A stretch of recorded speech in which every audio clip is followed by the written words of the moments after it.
Recording. Bam. I'm just mad because yesterday I played Final Fantasy 9 and well, I'm not mad about that. What I'm mad is what happened after it. Basically, when I finished playing Final Fantasy 9, I went to go check, because you know I edit my stuff to put up the VOD later on YouTube, well, usually that same night. The thing is, the VOD was like 2.5 gigabytes, and I was running it at 1080p 60 FPS, same as I'm recording this. And it was like a 4.5 hour video. If I go to encode it in my in Movie Studio, which is basically like Sony Vegas Lite, it puts it up to 40 gigabytes. Because it's running at like a bit rate of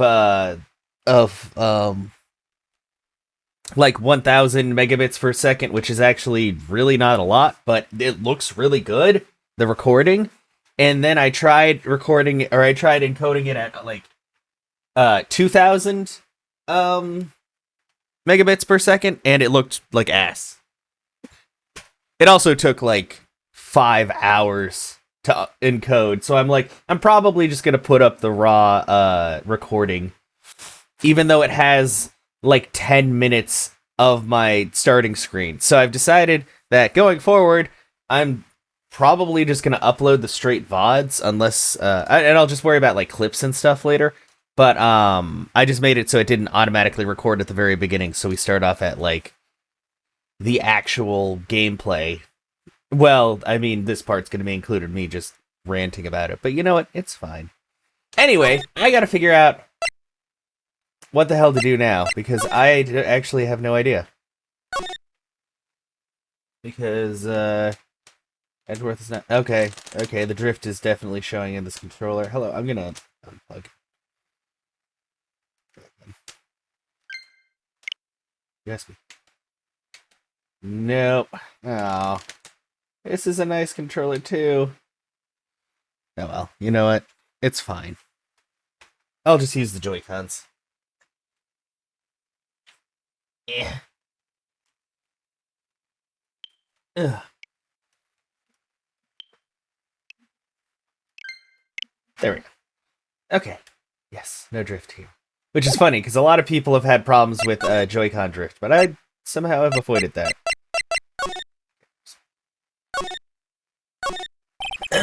Guess Mr. Grossberg isn't getting that ping back. That's nice. Panda, thank you so much for the host. How are you doing today? I'm sorry, I'm not... I was gonna be on earlier, like actually at noon, but I was asleep until like 11:50, so... Having lunch? What are you having? I feel kind of bad for him. I don't feel bad for him. Fried egg. Nice.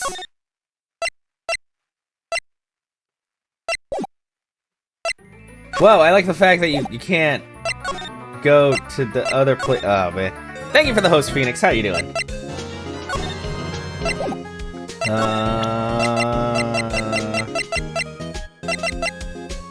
Sure, the parrot. No, it's not. I know he's got. I don't. Well, fuck. There we go. Okay. Apparently, this part is like it's really easy to get lost. And Butts doesn't help at all, I don't think. Sorry, Nick. I don't know much about that. Yeah, you're a mere seller. I know you fucking.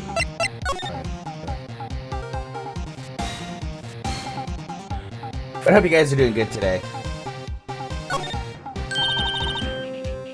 Oh! Hey, Nick, benches. Let's take a break. Maybe have a dog? I think not. It's too cold to sit and eat hot dogs out here. Wimpy city boy. You should try standing under a freezing waterfall sometime. Yeah, okay, I'm sorry, I'm wimpy. Wow, Gourd Lake is really big. Yeah. Say, Nick, why is it called Gourd? I already went through that. They used to grow, and it's also shaped like a gourd, but that's a coincidence. God damn it! Where the fuck am I going? Yeah, the sleep till noon days. Am I doing okay? Yeah, I'm doing fine. Wait, was I not doing okay? I mean, I was up kind of late playing Animal Crossing. Also, I had to, I had to take my computer apart. I actually put my PC back into the old case because it's much bigger. Because my CPU was like throttling itself because it was overheating. It was also, it didn't help that the fins on my like little water cooler radiator thing were super dusty, but I got that all cleaned up. Destiny 2. Oh yeah, I should probably do that. About rental shop.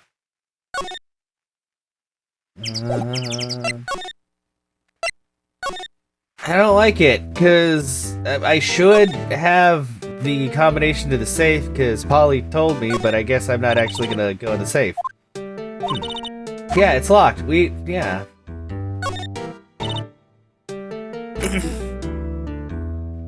Yeah, I've been playing Animal Crossing. Yeah, no, I'm doing alright.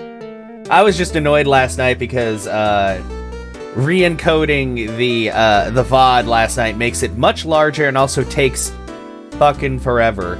So I'm probably, like I said, I'm probably just gonna upload the raw VOD and tell people, like, I might do that, like, maybe that's what I should do from now on, is just upload the VOD straight, and then, the only thing I should really edit is if I do, like, clips and stuff like that.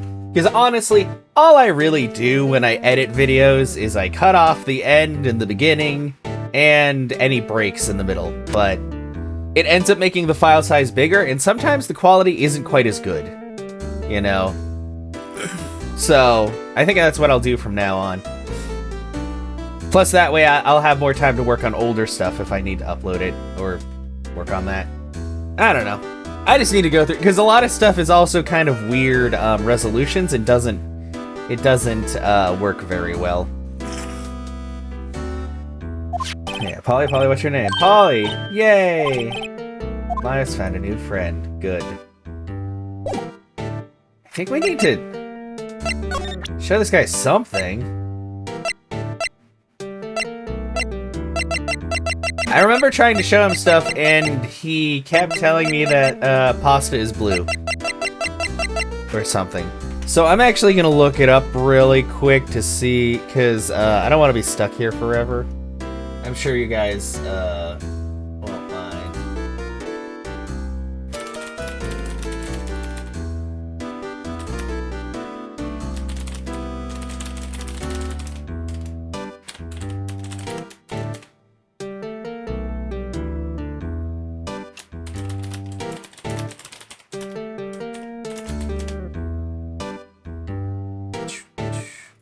Okay, sorry, I got distracted. Anyway, ah, shit, that's probably over here. Yep.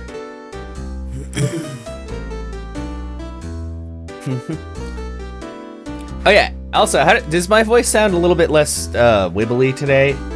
I guess that's a good way to put it. I don't know, I turned down, because RTX Voice has a noise suppression thing that you can use for voice, but I notice if I put it too many ticks up, then my voice kind of fades in and out. It's like when I have my voice mod noise gate set too high.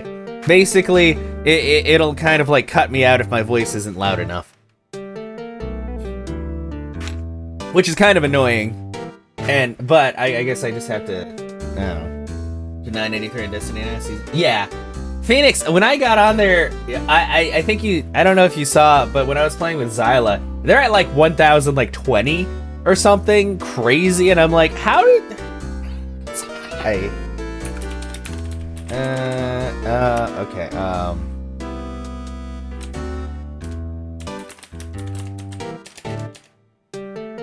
boat rental shop, okay.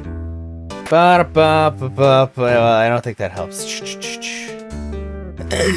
Oh, wow, this has a lot of, like, spoilers. I don't want to look at that. I just want to know how the fuck to fucking fuck, man. Let's say the threshold? I think so, yeah. Because it goes up by, like, 40 or so each time, I think? Or something? I'm not really sure. Okay. Day 2 investigation. Talk to Yamshoot, go to make up, talk to Yamshoot.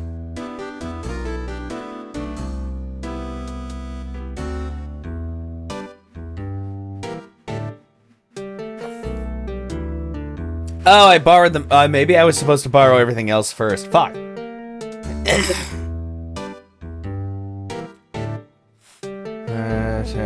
Oh, you gotta present. Okay, I had to present my attorney's badge. Like, I never have to use that. Most weapons capped at 10/10. Yeah, and then I think you just get like your bonus light, like you usually would. I'm sorry, I'm still waking up. So, oh, there we go. He actually paid attention. Okay, there we go. I'll close that. I don't need that anymore. That's a lawyer's badge. Yes, it is. I don't believe it.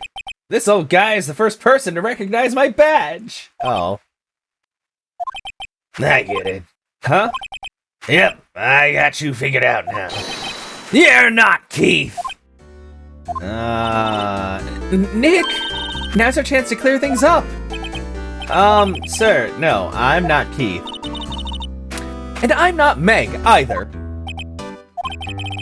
We're here investigating a murder that took place on this lake the other night.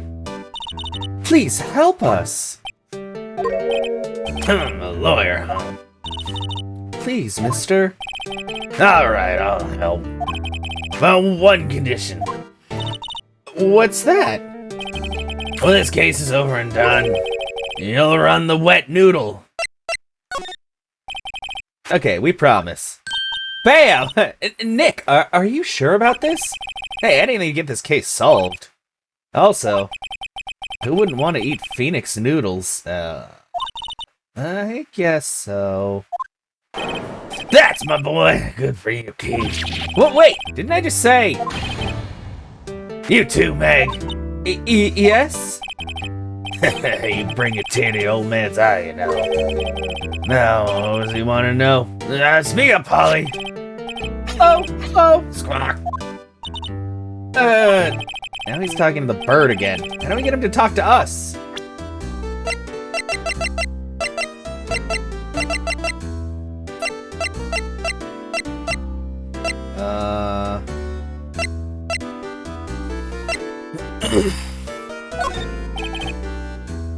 Polly here's my only friend in the world. Isn't that right, Polly? Oh, yep. Okay.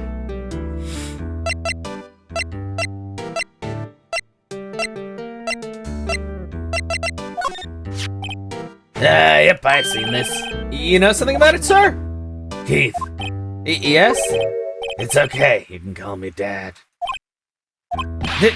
Dad! You know something about this? Yep, the other night, out on the lake. Yep, yes? I know all about that. I seen it. What? Tell us what you saw. Well, I suppose that you're taking over the shop and all.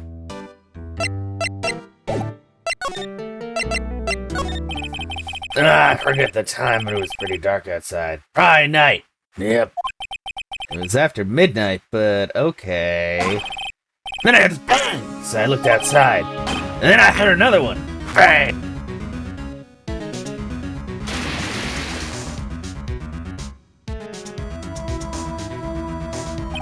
A little while later, the boat comes back. The young man walked by my window here. And he was muttering something to himself. Yep. What did he say? Yep. I forgot. I'll remember tomorrow by court time. Promise. We need to know earlier than that. You know what? Huh? Little Terry was just here. Terry? Yep, that kid next door. He always used to make him cry, remember? He was wearing this tattered old coat. Got himself some whiskers growing out his face. He must be talking about Detective Gumshoe. He comes up and tells me to come down to court tomorrow. Really? Somehow I don't think we're gonna get much useful information from this guy. Maya, maybe we should be leaving. I think you're right. Oh wait, I had one more question. Polly, have we forgotten something? Squawk! Don't forget DL6, squawk! Wow, that's super foreboding. Huh? Oh, what did you just say, Nick? One more time, Polly. Don't forget DL6. Squawk. What? The DL6 incident? Hey, mister. I mean, Dad. This is getting weird. Who is this old guy? Why would that bird Polly know about DL6? I don't know. You have to figure out who the old man is. Oh, what? He locked the door from the other side. Who could that old man be? I think I need to do a little more research on this DL6 incident. Maybe I should ask Detective Gumshoe. Okay, we can go to Gumshoe. Gumshoe time.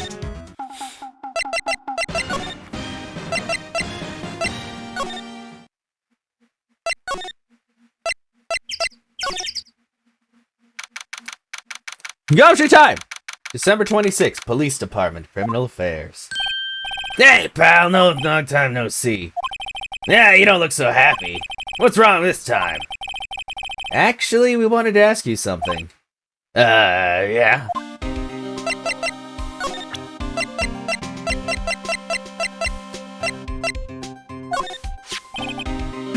Thanks, Detective Gumshoe. This was really helpful. Really? You seem surprised. Huh? No, not at all. Glad it worked out for you.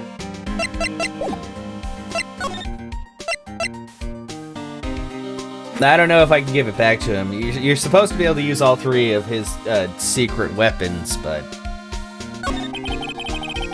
you know the boat rental shop down at Gourd Lake? Oh, yeah. The old man who runs it is appearing as a witness in court tomorrow, right? Huh? How'd you... No, that was supposed to be top secret. Do you know who that old man is, Detective? Actually, I don't. He's a bit of an odd bird. Hadn't been able to get a straight answer out of him. I decided first that he wasn't persuasive enough to stand and testify as a witness. That's why we called Miss Lotta Hart yesterday. As for who he is, we have absolutely no idea. That sounds suspicious.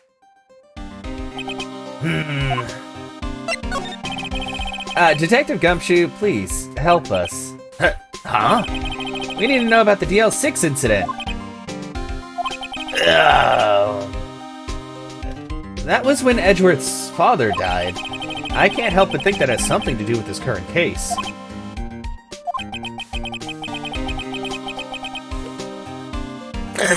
To tell the truth, I don't know much about DL6 either. Mr. Edgeworth forbade us from reading the files. So, I'm afraid I can't show them to you either, pal. What? However, if you can convince me somehow that the DL6 incident is related to this case, well, I guess I'd consider opening the file up.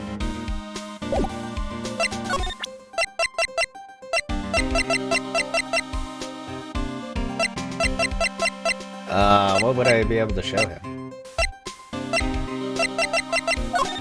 That? Sorry to disappoint you, pal. I've drawn a blank. Shit.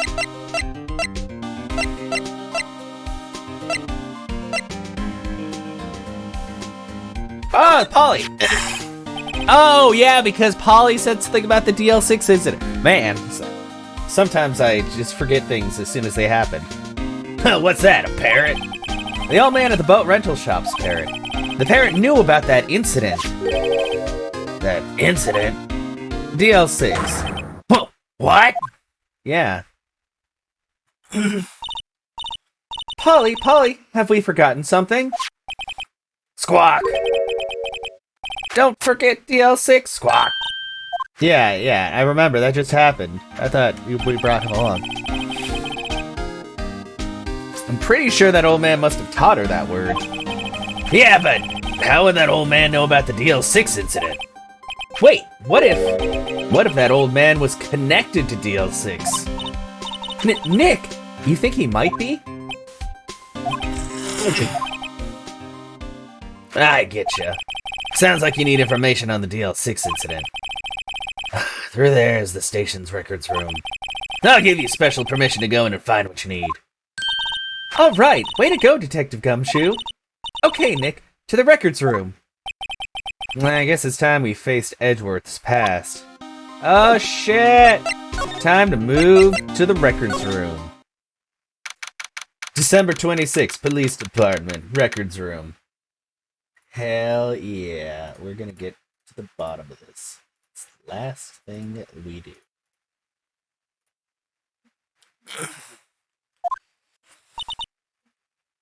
Wow! It's amazing! Really dusty.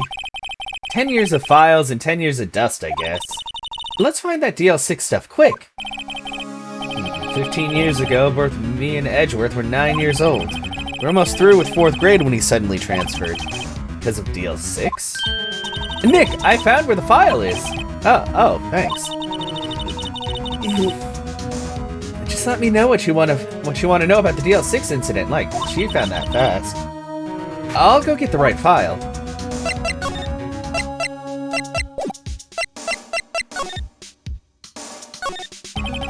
Looks like there are files inside that glass case. The case is so dusty you can't see what's inside. Nick, it's locked. They must keep important case files in there. I mean, I figure all case files are important, but I guess there are more important ones. There are shelves that are stuffed with case files in the back of the room, too. Forgotten cases rotting away for eternity. Nick, let's get what we need and get out of here. All this dust is getting to me. I know, but I want to examine all the shelves. Here are the files of collected case reports. It's quite a large volume of reports there. Wow, these are all case reports. Yeah, it's like a graveyard of police cases. I guess my sister's case report is in here too, quietly gathering dust. I think that's, oh wait. This cabinet is where they keep evidence for current cases. Some of the things are obviously murder weapons. Others are, who knows what. Most of it just looks like random junk. Nick, what do you think this clothespin is for? Don't touch that, it's evidence. Ah, come on. Surprise face. Case summary. Well, first I have to get a handle on the main facts, like a summary. Right. Summary. Found it! Here you go. December 28, 2001. That's exactly 15 years ago from the day after tomorrow. So in 2 days, the case is closed. The incident took place in the elevator of the district courthouse. What?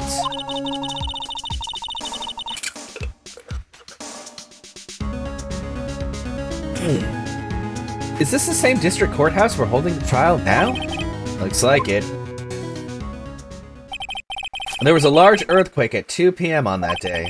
Part of the court building collapsed, and all of the lights went out. Maybe this is why Edgy Boy is afraid of earthquakes. Wow, that was some earthquake. Oh! At the time, 3 people were trapped in the elevator. It took 5 hours for them to be rescued. 5 hours? That would be scary like that in the dark. There was a lack of oxygen in the elevator and the survivors were unconscious. The survivors? One of the 3 in the elevator had been shot in the heart. That was Mr. Edgeworth's father, wasn't it? He had said that his father was shot before his very eyes, so Miles Edgeworth was one of the passengers in that elevator. Oh. Do you have the data on the victim? Edgeworth's father? Yeah, hold on. Victim. Here, found it!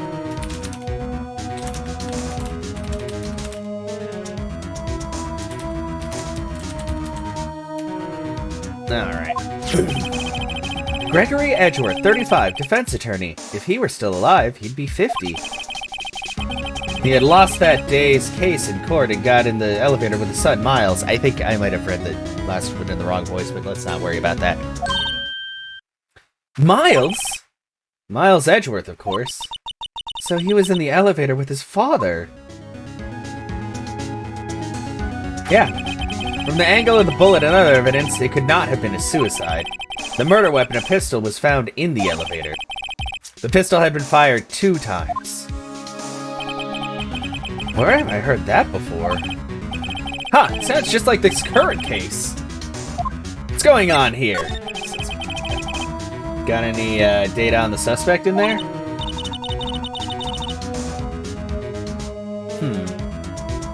That would be the guy that got my mom arrested. Hold on, this is it. The man arrested as a suspect in the DL6 case was Yanni Yogi. He was a clerk in the court, apparently. So he must have been the third person in the elevator. Well, he had to have done it. But he was found innocent thanks to his defense lawyer, Robert Hammond. Hammond, the victim in our case. Right. The suspect, Mr. Yogi, was oxygen deprived, so much that he had brain damage. He lost all memory of being in the elevator.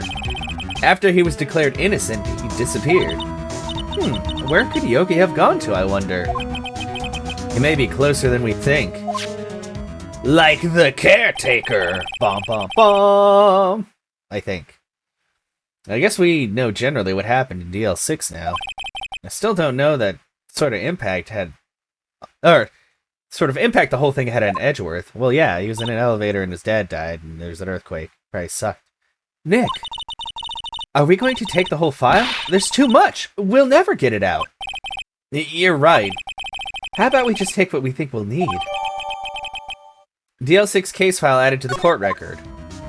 Okay, I thought it was gonna make me choose, and I'm like, don't make me choose, and then tell me it's like fucking wrong later. Right. And that's probably all we'll be able to find here. Now all that's left is the trial tomorrow. I wonder how Dad will do testifying in court. To be continued.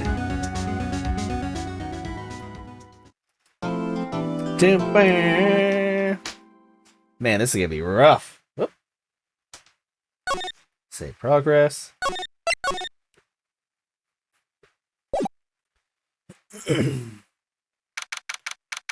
December 27th, 10 a.m., District Court, courtroom number 3.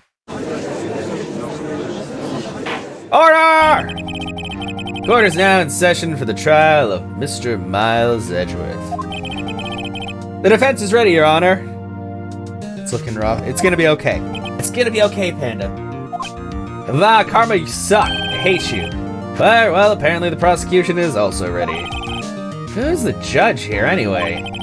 Mr. Von Karma, your opening statement.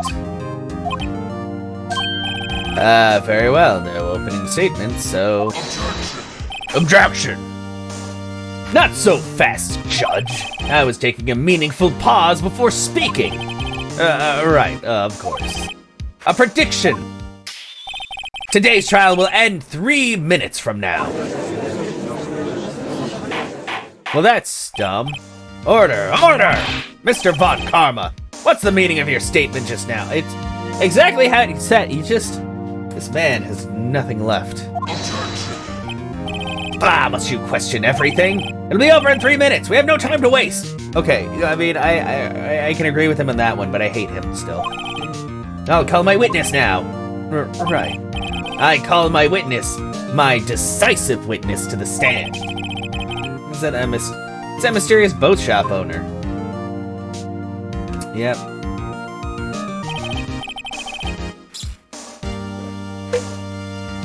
Witness, state your profession.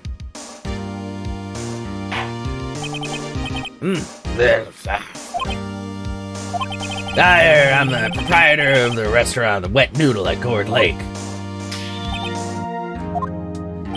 And, I also rent boats. The night of the incident, you were in the boat rental shop, correct? Yep, I was. Please testify. Wait a second. I still haven't heard who this old guy is.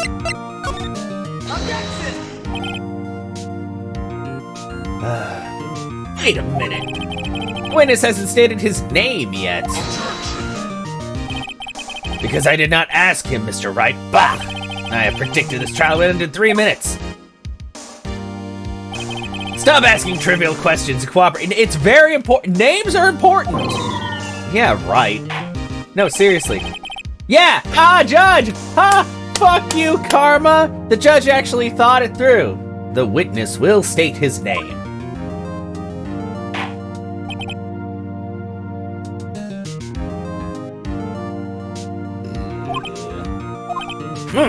Well, I'm not really sure.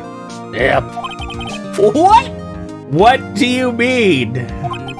My memory.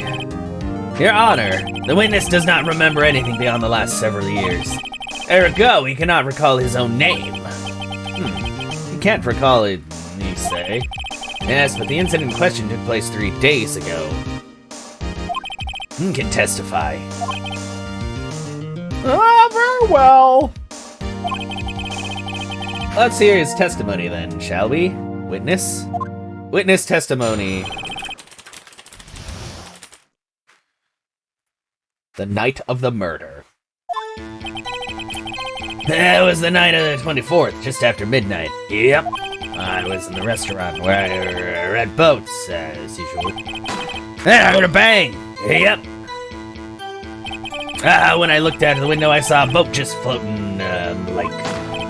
Then I heard another bang.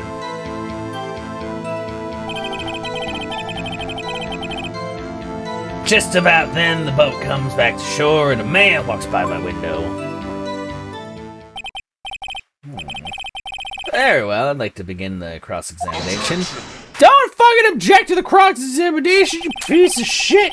Fucking bullshit ass!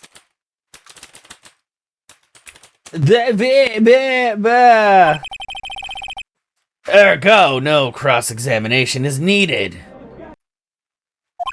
Besides, there are only 10 seconds left before our 3 minutes are up.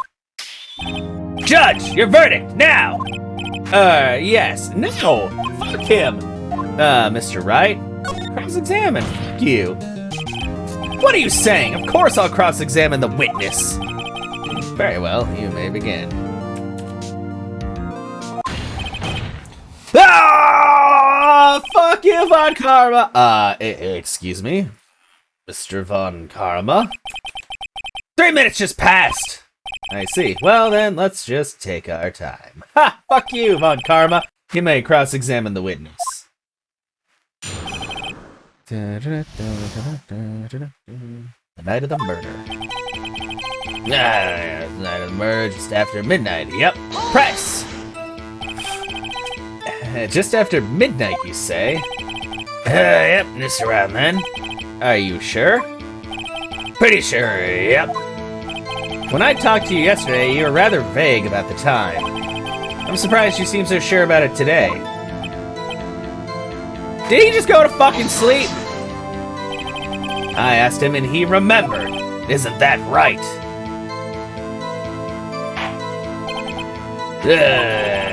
Don't glare at me like that. I remembered it clearly, I did. Yep. You see? Continue. I was in the restaurant where I read boats, as usual.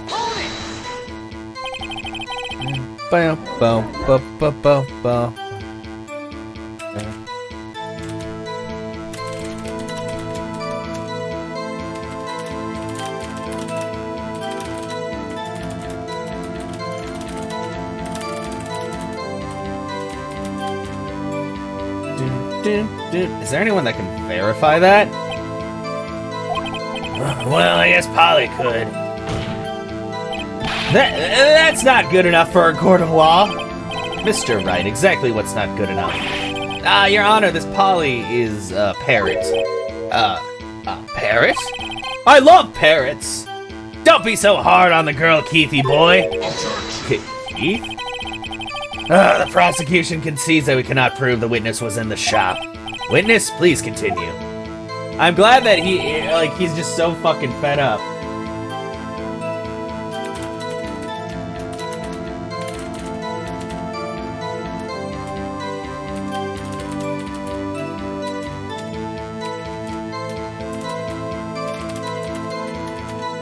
Then you heard a bang. Hold it! Was it really a bang? Or was it more like a not a bang? I don't know. Hi, Des! Welcome! It's so funny to see you there because I was just shocking. You know, it's fine.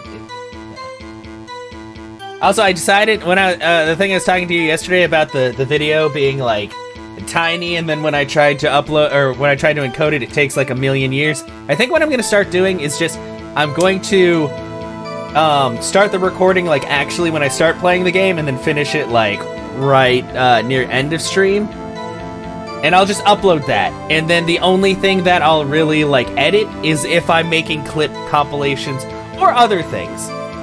Because these videos are like 4 to 7 hours long, and there's like no point in basically doing twice the work, you know? And I mean, if it's a VOD, it's a VOD. I don't think people are gonna care that much. But yeah. You can't stand in-game stuff, like I predict this case will be done. Yeah, you can't do. Yeah, but I mean, that's the whole point. This game is like the extreme weirdness. And also there's court stuff. Where did this bang seem to come from? Goddamn, wake up to some fucking... from the lake, I figure. Are you certain? Yep. Good. Continue. Let's see. When I looked out the window, I saw a boat just floating on the lake. Yeah. Sorry. Was there someone in the boat? It was pretty far out there. I couldn't see clearly. But I figured there was 2 men out there, yep. But you couldn't see them clearly? Yep. At the time, that is. At the time? I heard another bang. Just about then, the boat comes back to shore and a man bikes by my window. Oh yeah, you said you might remember. By your window? Oh yeah, by my window, right outside the window of my little shack. And could you see the man's face? Well, the fog was pretty darn thick, but he was right there in front of me. I saw him. This is a rather important detail. Please add it to your testimony. Tisk, tisk, tisk. I have a bad feeling about this. I have a bad feeling about everything about Von Karma. That man was the defendant. He was saying, I can't believe he's dead. What? Are you sure? Oh, boy. Dad! Dad, certain, Keith. He said I can't believe he's dead as he was walking by, too. Witness, are you sure that the person you saw was Miles Edgeworth? It was him, that Edgeworth boy. Oh, now he's dead. It's okay. This sounds like a decisive evidence indeed. I see no room for doubt. Von Karma. He lured me into cross-examining so he could set me up for a fall. Ha ha ha. Nick, I don't like the way things are going here. Yeah, everyone in the courtroom is glaring at us. I'd better act quick or this trial's gonna be over. Raise an objection. Well, I was gonna say it. Your Honor, we proved in yesterday's trial that it could not have been Edgeworth who fired that gun. Oh, Mr. Wright, are you referring to the fingerprints from Edgeworth's right hand found on the gun? And the photograph showing the man firing with his left hand? Exactly! I hate you so much. That is easily explainable. He could have wiped his prints after he fired. You're ignoring the truth of the matter here. Everything in this witness's testimony is true. Judge is lost in thought. What should I do? First I should save the game. Objection! Your Honor, this witness claims that Edgeworth says I can't believe he's dead. His word is all we have. If he were telling a lie. Mr. Wright, in a court of law, the evidence tells all. Apparently you have yet to realize even this basic fact. If you say his testimony is a lie, show us proof. Nick, do we have evidence? It's no good. There's nothing I can do. Are you sure? To be honest, I don't know what to do anymore. Please, can you hear me, sis? Please. We need your help. Nick needs you, as usual. 3 minutes was perhaps too high an expectation. However, 15 minutes isn't bad. This must be a new record. Enough! The witness may leave the stand. Court sees no reason to further prolong the trial, nor is there any need for more time to decide the case against the defendant. The case is extremely clear. I see no room for misinterpretation of the facts. I don't know, you misinterpret literally every fucking thing we do, Judge. What? No! This court finds the defendant, Mr. Miles Edgeworth. What? The accused will surrender to the court immediately, to be held pending trial at a higher court within a month from today's date. That is all. This court is adjourned. Ah, fuck! No! What? I was about to say, fuck you and your stupid, like, last-minute bullshit. God damn this game. Me? Huh? What? It's Larry Butts! What the fuck did you come from? Larry? What are you doing here? Listen, you gotta listen to me. But I don't like that. I was there in the park the night of the murder. I wasn't sure about it till just yesterday, but today I remembered it. Remembered what? The gunshot. I heard it too. God damn it, Butts. God fucking damn it. Order!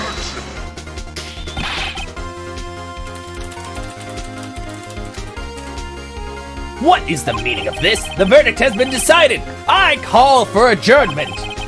One moment, Mr. Von Karma. So, you say you heard a gunshot? Yeah, I did. A gunshot that night. I was sitting here in the audience listening to the testimony. Then I realized something he said was different from what I remember. Anyhow, I can't just sit here and let you call Edgy a murderer. It's just not right. I'll testify. Let me testify. Order! Order! Well, this is the first time something has happened like this in my court. I'm not quite sure how to proceed. Judge, you've already given your decision. The trial is over. Nick, this is it. Larry's given us one final chance at this. Oh, that sweet, sweet Butts. She's right. If only it wasn't Larry. He could make things even worse. Mr. Edgeworth was just declared guilty, Nick. It doesn't get any worse. You're right. Okay. Your Honor, if there is another witness, it is our duty to hear him speak. Right here, right now. A waste of time. The verdict cannot be overturned. Allow me to speak my opinion. In all court proceedings, it is our duty to prevent an inaccurate verdict. In order to make sure no mistake has been made, every witness should be heard. What is this? I withdraw my previous verdict of guilty. Yay! That's the smartest thing you've done this game. Mr. Von Karma, I order you to call this new witness to testify. Now! Yeah! What? I fucking told you. The court will adjourn for a 5-minute recess. After that, we will hear this new witness. Court is adjourned! Hell fucking yeah. Fucking Butts. December 27, 10:28 a.m. District Court, Defendant Lobby, number 2. Yeah, bully Von, exactly, bully him. Fucking smack your gavel at that bad boy. That was too close, I know. Sorry to keep you on the edge of your seat like that, Edgeworth. Huh! I've seen worse. Yeah, right, Edgeworth. You're sweating bullets. I just wonder what Larry plans to say in there. Larry was at the lake that night. Yes. He said he went looking for the Steel Samurai balloon that flew into the lake. Oh, right. And he found the balloon in the air tank that night, right? Yeah. Hey, Edgeworth. Huh? You say something, right? Yeah, a lot of things. You seem out of it. What's wrong? It's nothing. Mr. Edgeworth, there's something I've been meaning to ask you. What's that? Why are your fingerprints on the murder weapon? Oh.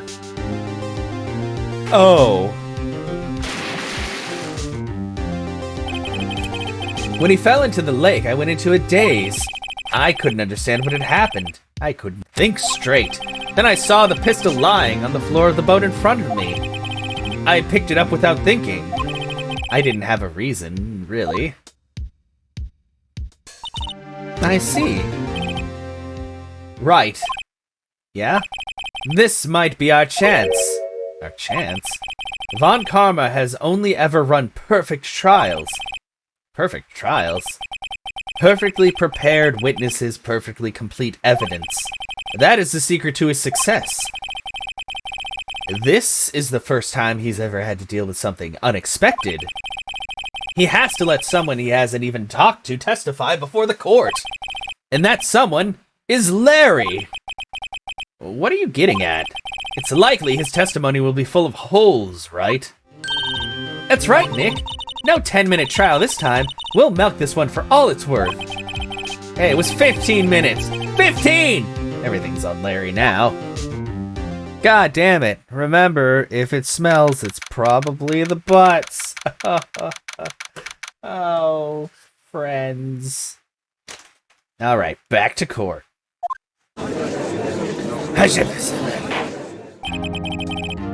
Court is now back in session. Witness, please testify to the court about everything that you saw on the night of December 24th. Right, leave it to me. Please, Larry, don't mess this one up. I hate to admit it, but you're our last chance. Von Karma didn't even have time to prep his witness. I just hope Edgeworth is right about this being our big break. Night of the murder. That night I was out in a boat on the lake. I was looking for something and I found it. So I quietly slipped the boat back in at the rental shop dock. Then just as I was thinking about going home, I heard this bang. And I looked over the lake and I didn't see a boat. So after I heard that single gunshot, boom. That was an unusually vague testimony even for this court. In any case, Mr. Wright, you may begin your cross-examination. Yes, Your Honor. What's wrong, Nick? It's Larry. I have no idea what he's gonna say if I press him. I'm a little scared. Well, we've come this far. There's no way to go but forward, Nick. Cross-examination, night of the murder. I am gonna save the game.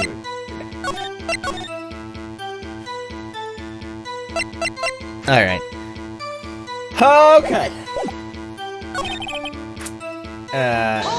Hold it! Looking for something? Yeah! Mr. Vutz, what was it that you were looking for? What the witness was searching for is irrelevant. Most likely he was hunting for this Gordy. That's surprisingly close to the truth in a sense. This is all irrelevant. Let's get it over with. You're irrelevant.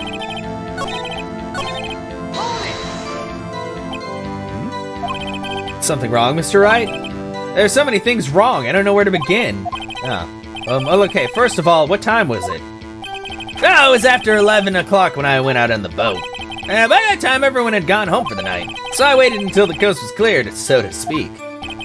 And why were you out on a boat at such a late hour? Now. Around what time was that? Well, let's see. I figure I was out searching for about an hour. So it was around midnight, yeah. You're not sure? Don't give me that face! I'm not some sort of human sundial, okay? People use watches these days, Larry. Oh boy. Then, just as I was going home, I heard this bang. I looked out over the lake, but I didn't see a boat. Hold it! Where did the sound come from? Yeah, well, I wasn't too sure about that. I looked around, you know? Did you look at the lake? Yeah, I looked. I looked over at the lake, but I didn't see a boat. Wasn't there a boat on the lake? Order, order! Well, Mr. Butts? Whoa, everybody just calm down, okay? I mean, it was real foggy that night. I'm not sure whether there was a boat out there or not.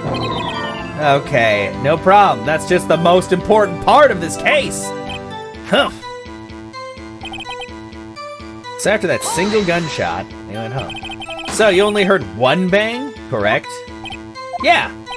Huh. Well, Nick? It's pretty wishy-washy testimony, wasn't it? Guess I should start working on the contradictions. Sorry, I wish I could be more helpful. I wish I could call my sister. It's fine.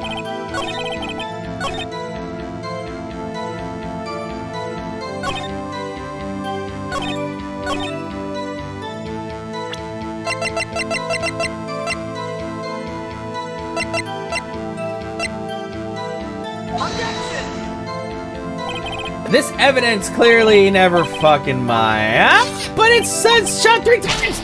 Oh, God, I hate this stuff. I don't like sometimes it just fucking like doesn't make any sense. Okay, well this shows an empty lake. Taken at 12:24 at 11:50.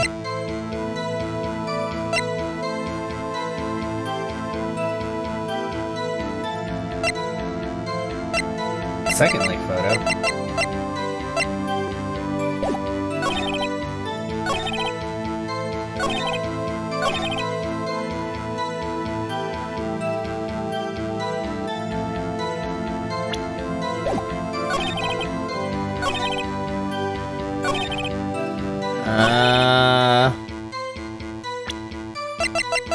Would it be this?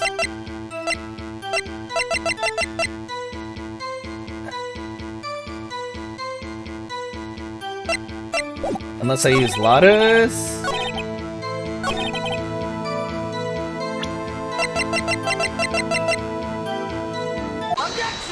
Okay, the music stopped. That's okay. Oh, I'm like, Jesus, which one is it? There's so much evidence. Wait a second, Larry. What? You only heard one bang? You're sure? Yeah, that's what I said. But Miss Lotta Hart had testified yesterday that she heard 2 bangs.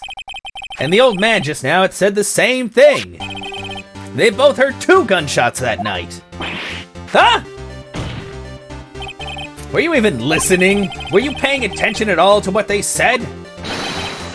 Yo, Nick, please. Huh? You know, something's been bothering me. I'm a witness, see? I'm like a customer here. So you get to treat me nice and stuff, okay? Shut the fuck up, Larry. God damn it. Mr. Butts. What? You only heard 1 gunshot. Are you sure? Well, to tell the truth, I'm not sure. Not sure? How could you not be sure? Yeah, well, I might have missed the other gunshot. I was, listening to something else. Something else? My radio, dude, with my headphones. What? Oh my God, Larry, you fucking piece of shit. Order! Stop that booing. Mr. Butts, you were listening to the radio with your headphones? Yes, what? That a crime? I listen to my radio. Everyone listens to the radio. What's the big deal? Mr. Von Karma, your opinion? Waste of time. I do not accept this witness nor his shoddy testimony. Well, Mr. Wright, should he continue the testimony? Your Honor, please allow the witness to continue his testimony. Bah! Nothing was more pitiful than a lawyer who doesn't know when he's lost. Very well, Mr. Butts. Please give your testimony and be sure to include details like your radio. Right, leave it to me. I wouldn't if there were any other way out of this, believe me. Oh boy. What Larry heard. It's lonely being alone on Christmas Eve. That's why I was listening to an all-request show on the radio, see? I was listening to it real booming loud, like, I'm sure I heard that gunshot. I remember exactly what the DJ was saying when I heard it, too. What was he fucking saying? You were listening to your radio at a high volume? Yeah, what's the big problem? Can't a man listen to his radio in peace? Isn't this a free country?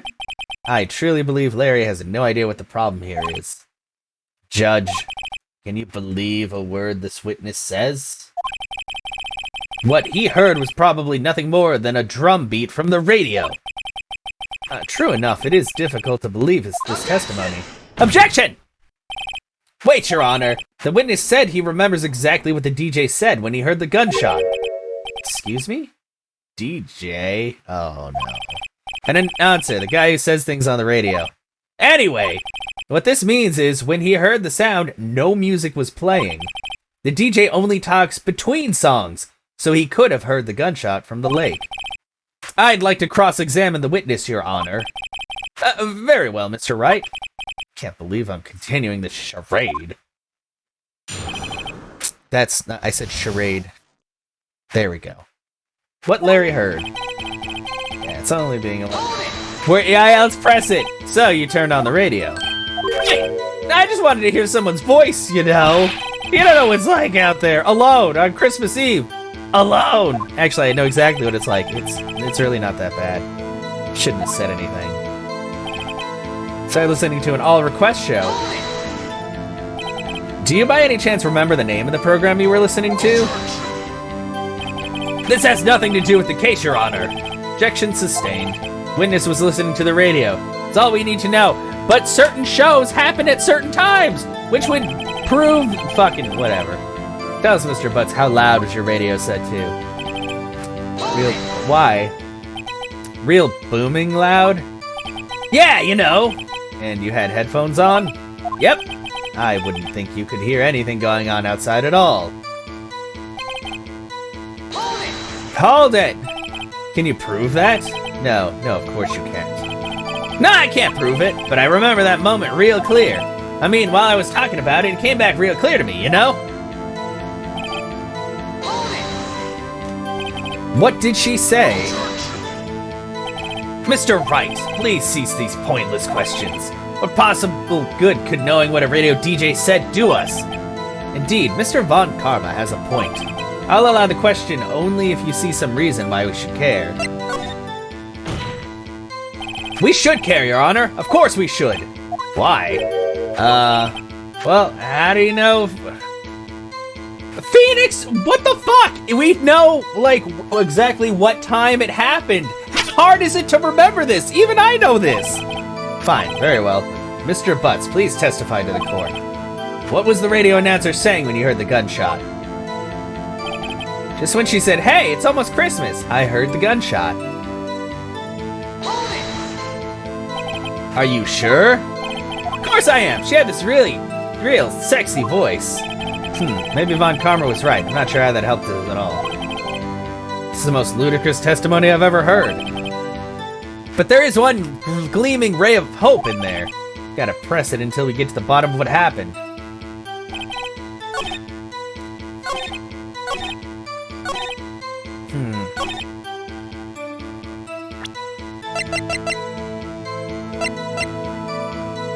It's just an empty lake.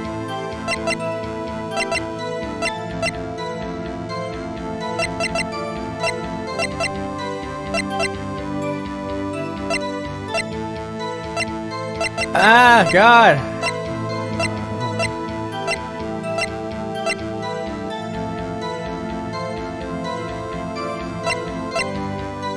I think it would be this, because that is Christmas. That's not almost Christmas. Objection! I did it! Yeah! Larry, are you absolutely sure that what you're saying is correct? Huh? What's with the face? You look scary, dude. Shut the... Larry, answer the goddamn question. If you're trying to scare me, you better know that I don't scare easy. Something the matter, Mr. Wright? Your Honor, did you hear what the witness just said? The DJ said, hey, it's almost Christmas when he heard the gunshot. Indeed. And? Almost Christmas means it wasn't Christmas. Do you realize what this means? When he heard the gunshot, it was still Christmas Eve. That would seem to be the case, yes. But he should have heard the gunshot after midnight. This photograph is irrefutable proof of this fact. Let's see what time was on the photo taken when the gun triggered Mrs. Hart's camera. 12:25, 12:15, 15 minutes after midnight on Christmas Day. This is a clear contradiction, Your Honor. Order! Order! What does this mean? The two prior witnesses heard gunshots after midnight. However, this witness says he heard a gunshot before midnight. Judge, the answer is simple. The current witness is plainly mistaken. The gun was fired 3 times, you piece of fucking shit. Just look at him, suspicious. What? Well, Mr. Wright, what do you think about Mr. Butts' claim that he heard a gunshot before midnight? He's right. Larry's not mistaken, Your Honor. He heard that gunshot before midnight. Intriguing. I'm assuming you have evidence for this wild claim. Show me evidence there was a gunshot before midnight.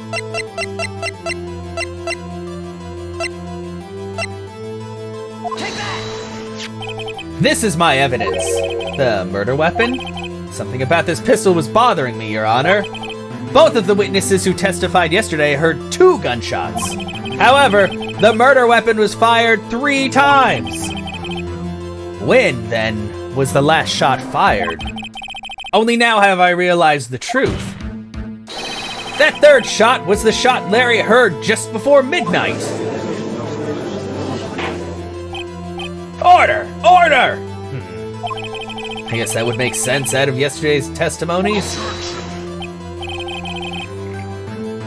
You waste our time again with your empty statements. Yes, the pistol was fired 3 times. But do you have any proof it was fired before midnight? Do you have proof that the witness didn't just think he heard something?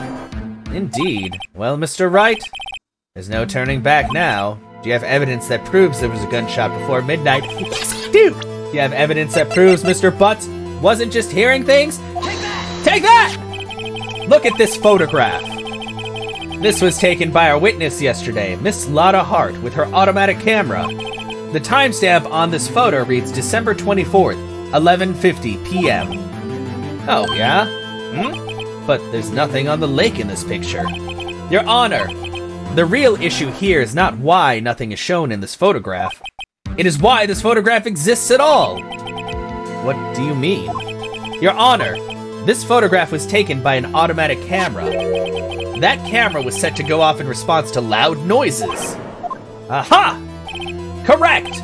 There was a loud noise on the lake at 11:50 p.m. That is why this photograph was taken. In other words, there was a gunshot at the time that Larry claims. Order! Order! That would make sense with the evidence we've seen so far. However, this leaves me wondering exactly what did happen that night on the lake. Exactly! This is true, there would be 2 sets of gunshots, separated by 25 minutes. One at 11:50, another at 15 minutes after midnight. Why, I ask you, why? Uh-oh, better think of something quick. Wait a second! Gunshots separated by 25 minutes? Ah! What's wrong, Nick? I have it! I have it! Huh? Remember the case with the Steel Samurai? Huh? Yeah, of course I remember. The murderer in this case had the same idea as the murderer in that case! What do you mean? Maya! Yes? If we don't figure this out now, we'll never overturn Edric's guilty verdict. I've got a hunch and I'm going to run with it. Right. I mean, is this safe? Safe? We've already gotten a guilty verdict. We have nothing to lose. You just watch and let me know if I say anything that sounds fishy, okay? Right, Nick. Your Honor! Yes, Mr. Wright? The testimony just now has cleared up this entire case. What do you mean, Mr. Wright? Tisk, tisk, tisk. So, you finally realized the truth. There could be no other murderer here than Miles Edgeworth himself. Wrong, Von Karma. A man was shot that night, but it wasn't Edgeworth who did the shooting. Listen, rookie, take a deep breath and consider the facts. At the time of the murder, 1 boat was on that lake. This was shown by the witness's photograph. The defendant, Edgeworth, and the victim, Robert Hammond, were on the boat.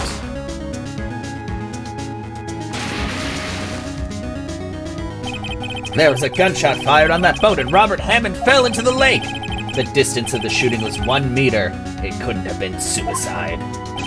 Well, the guilty party has to be the other man on that boat. I admit it's hard to imagine any other possibility. Yes, but this assumes that the victim was shot at 15 minutes after midnight. Oh, what do you mean by that, Mr. Wright? Oh, Judge, put it together! We have photographic evidence of the time of the shooting. The timestamp on the photo says 15 minutes after midnight. But Larry heard a gunshot 25 minutes before that. Robert Hammond was killed then, 25 minutes before the shot on the lake. That's the only way that Edgeworth could be innocent. Mr. Wright, are you quite mad? Explain who the two men on the boat are.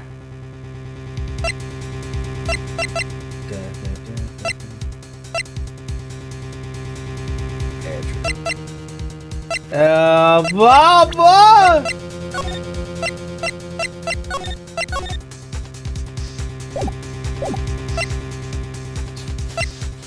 I don't think it's the murderer and Hammond. I'm pretty sure it's Edgeworth. I think it's Edgeworth and the murderer. Of course, it was Edgeworth and the murderer! After the murderer killed Robert Hammond at 11:50, he assumed the guise of Mr. Hammond and met Edgeworth.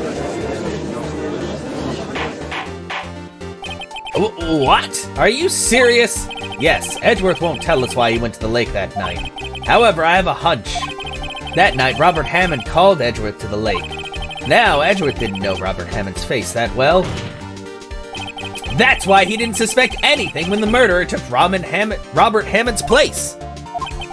I'm not sure what to make of all this. Ludicrous! Mr. Wright, tell us the name of the murderer then. The murderer's name? Right, it's... No, it's not Lotta Hart either. Wait, it couldn't be.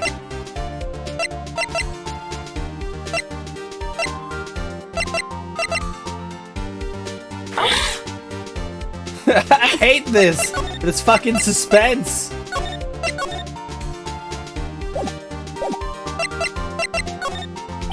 Actually, I don't know the murderer's name. You don't know? Bah, can you waste my time? I don't know because he never told us. The murderer is the caretaker of the boat shop, that old man. At 11:50, he was the one who killed Robert Hammond. The caretaker of the boat shop? Oh man, I'm so glad that I said I don't know. Where did he do this? There weren't any boats on the lake then. Why would he have to go all the way out on the lake just to shoot someone? May I suggest that the reel of the scene of this crime was not on a boat? What? Well then, where did the murder take place? Show the judge where the murder really took place. At the boathouse, obviously. Here, of course, the boat shop where he lives. That way he could meet the victim without anyone seeing. Do you have proof that the boat shop was the scene of the crime? Recall Larry's testimony, if you will.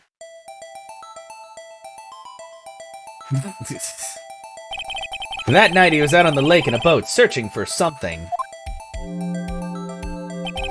Hi Anna, how are you doing today? Welcome on in.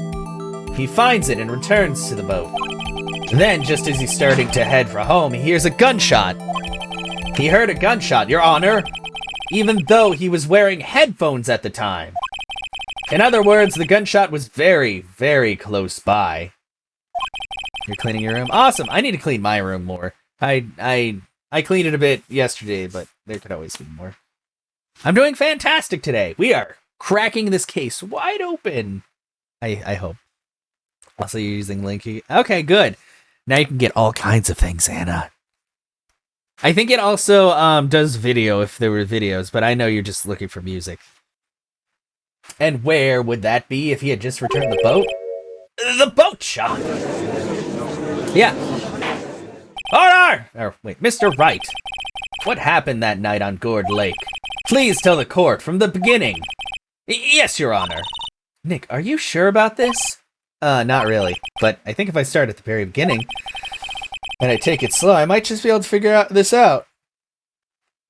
You got to. Oh, nice! It's a good game. I think you'll like it, Anna. That night, the caretaker of the boat shop called Robert Hammond to his shop.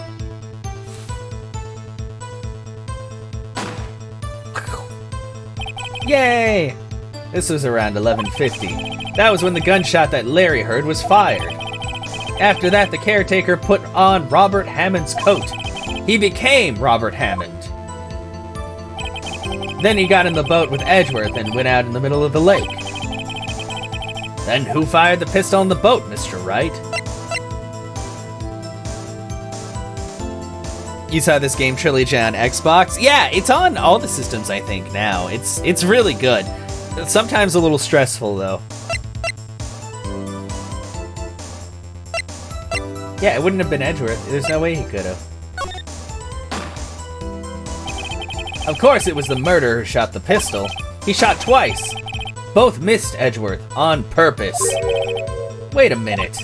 Yes? Why would he shoot twice if he didn't mean to hit anyone? Details. Know this, Mr. Wright. The moment you run out of explanations is the moment you lose. Tell us why the murderer had to fire twice. To create a witness, yeah. I believe he shot twice to create a witness, Your Honor. Create a witness? The murderer lifts his pistol and fires one shot. That ensures that anyone who heard the shot would look at the lake. Indeed, Miss Hart did exactly that after hearing the first gunshot. Next, the murderer waits a bit and he fires again. Then, the murderer jumps from the boat himself, leaving the pistol in the boat behind him. I see. For someone looking from the edge of the lake, it would appear that one of the men on the boat had shot the other. The murderer didn't know about the automatic camera, of course. That's why he shot twice to draw the attention to the boat. Once you realize that, everything else falls into place. The boat shop caretaker swam back to his shop. Then he put Mr. Hammond's wet coat back on the body and threw the body into the lake. This is what happened, Your Honor. These are the events that transpired that night on Gourd Lake.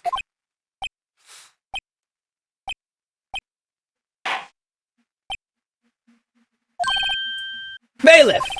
Bring out the witness from before. The boat shop caretaker, quickly! Quickly! Man, this actually went in a direction, because I thought it was Von Karma, just because I want Von Karma to go to jail, because he's a dickbag, but it wasn't him. He's just a jerk. Very well, while we are waiting for the caretaker, I would like to ask the defendant, Miles Edgeworth, a few questions. Mr. Edgeworth, please take the stand. Mr. Edgeworth, you heard what the defense has said? Yes. Well, why did you go to the lake that night? What Wright has said was mostly correct. Astonishingly so, actually. Yes. Several days ago, I received a letter. The letter was signed Robert Hammond. He asked me to come to the boat shop by the lake at midnight on Christmas Eve. He said that he had something very important to discuss with me. Something important? I'm sorry, I can't say what it was. Your Honor, sir! Bailiff, we're conducting a trial here. I ask that you remain quiet. The witness has disappeared. He isn't at the boat shop either. What? What should I do? Find him, quickly! We cannot allow him to get away! Oh, I wonder if he's actually very, guilty. Dun dun dun, shit. Mr. Von Karma, your witness has disappeared! A search warrant has already been issued. Goes without saying that I cannot declare a verdict under these circumstances. I will extend the trial until tomorrow, the final day allowed. I request that the police department utilize all its forces and find that witness. Am I understood? One more thing. Just who is that boat shop caretaker? I think his identity has become very important to this trial. I want him, and I want to know who he is. Very well. Court is adjourned. Ah, fuck you, Von Karma. Your 3 minutes just turned into a whole other day. December 27th, 1:22 p.m. District Court, Defendant Lobby, number 2. Yay, Nick, you did it! Yeah. Well, at least we got out from under that guilty verdict. What about Larry? That was something else. Even Von Karma didn't know what to do with his testimony. Larry really helped us out. Sure, once I sifted through his unique testimony. Still, he did save us. I just wish our cases weren't so down to the wire all the time. I know what you mean. Sometimes I feel like it's us on trial instead of our clients. Hey, Edgeworth. Mr. Edgeworth? Did you say something?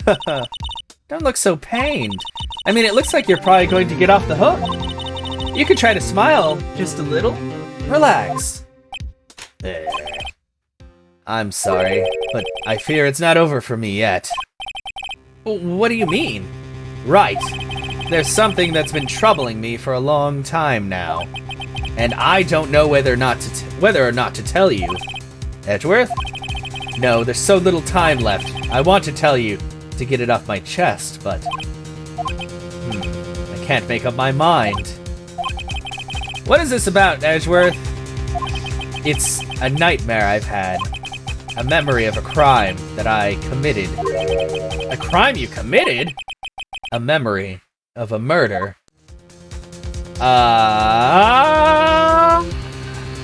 What? What? Edgeworth, no, boy. No. You didn't do it. You didn't do it. Day 3, investigation. December 27th, 2:11 p.m. Wright & Co. Law Offices. Heart pumping, I know.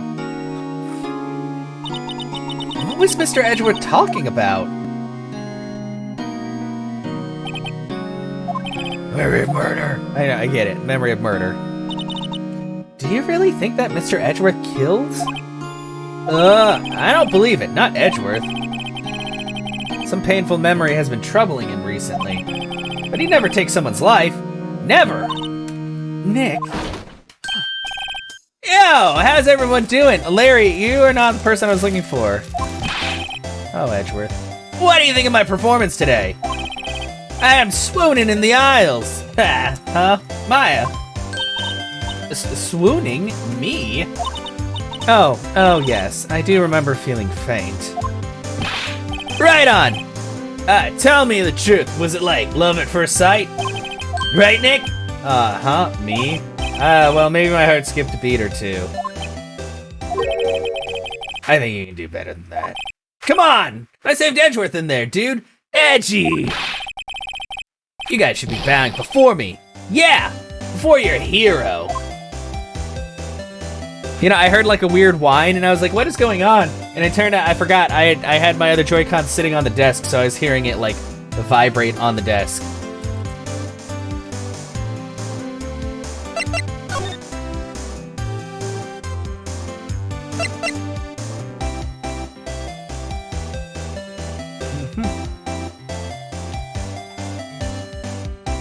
Today's trial.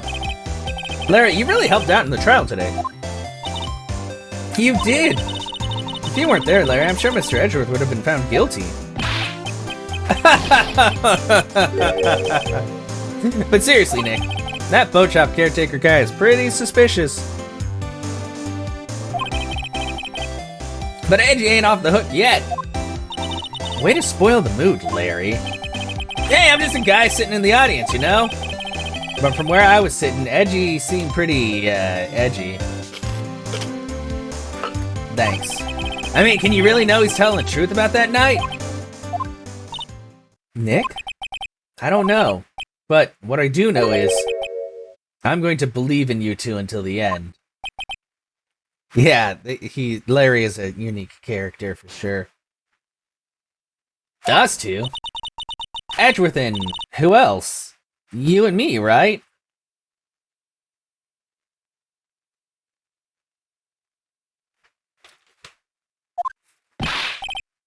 Nah, he means me, right, Nick?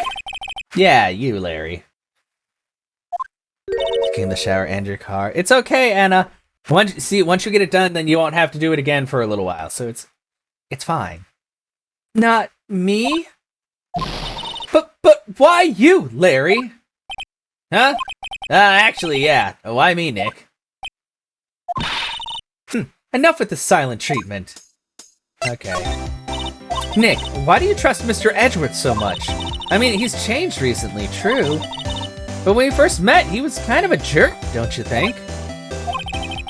You didn't know him back then. Back when he wanted to become a defense attorney. Wait, was that when you two were classmates? Yes, in grade school. They saved me, Miles. And Larry, they saved me and I'll never forget it. That's why I became a defense attorney, you know? What? Hey, Larry, what's he talking about? Huh? Sorry, I kind of forgot. Okay, Nick, out with it. I'm gonna hear the story today, and that's final. Okay. Kind of a long story, so hang in there. It was the very end of 3rd grade. I was on trial.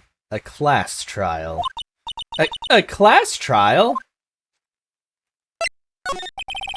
You remember, Larry. Spring, end of 3rd grade. Kid in our class got his lunch money stolen. Lunch money? Our school was really small.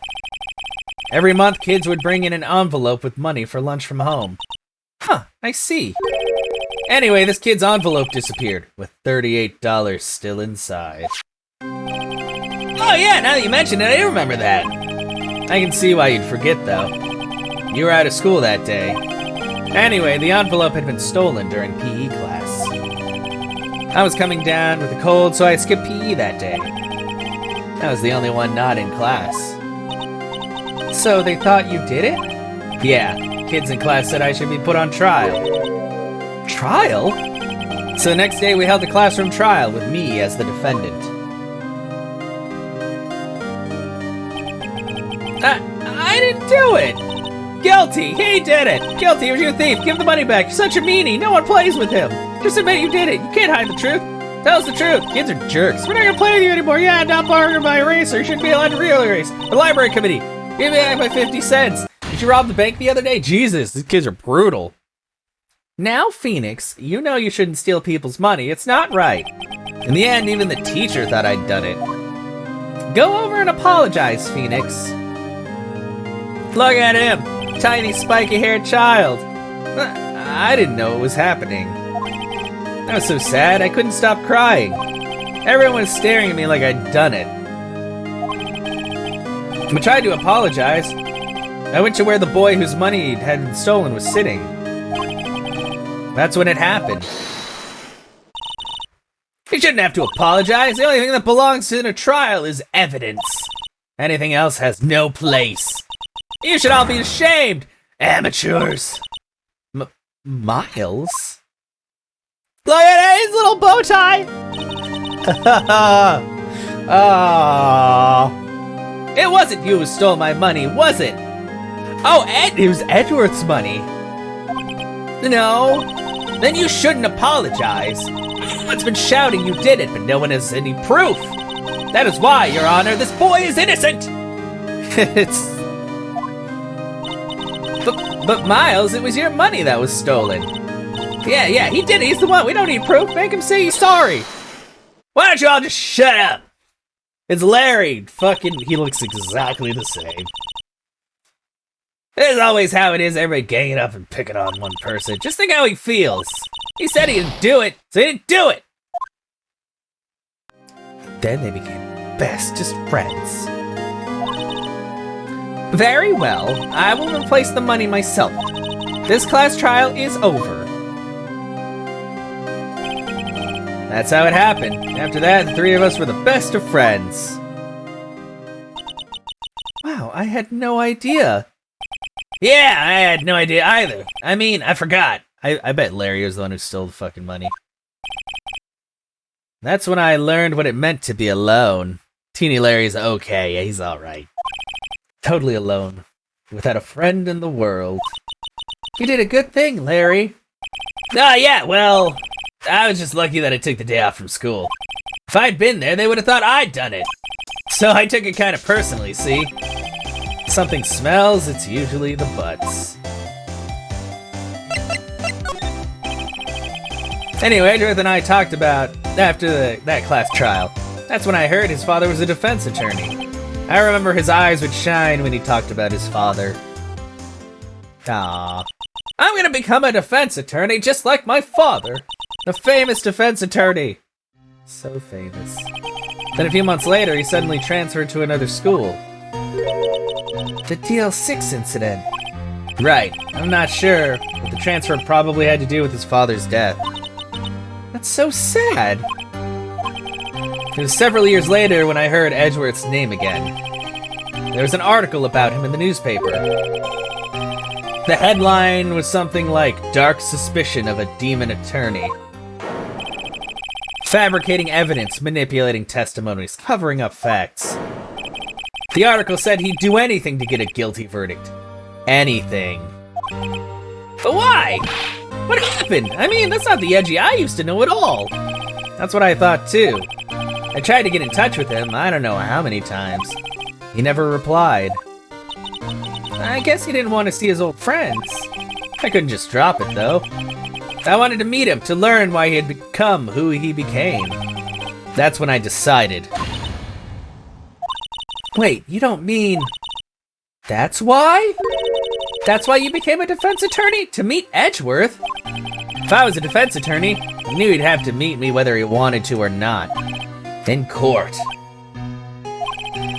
Edgeworth believed in me and I believed in him. He's in pain. No one's on his side. I'm the only one who knows the real Edgeworth. The only one who can help him. Whoa, Nick! So is that why you helped me out for free? Ah, yes.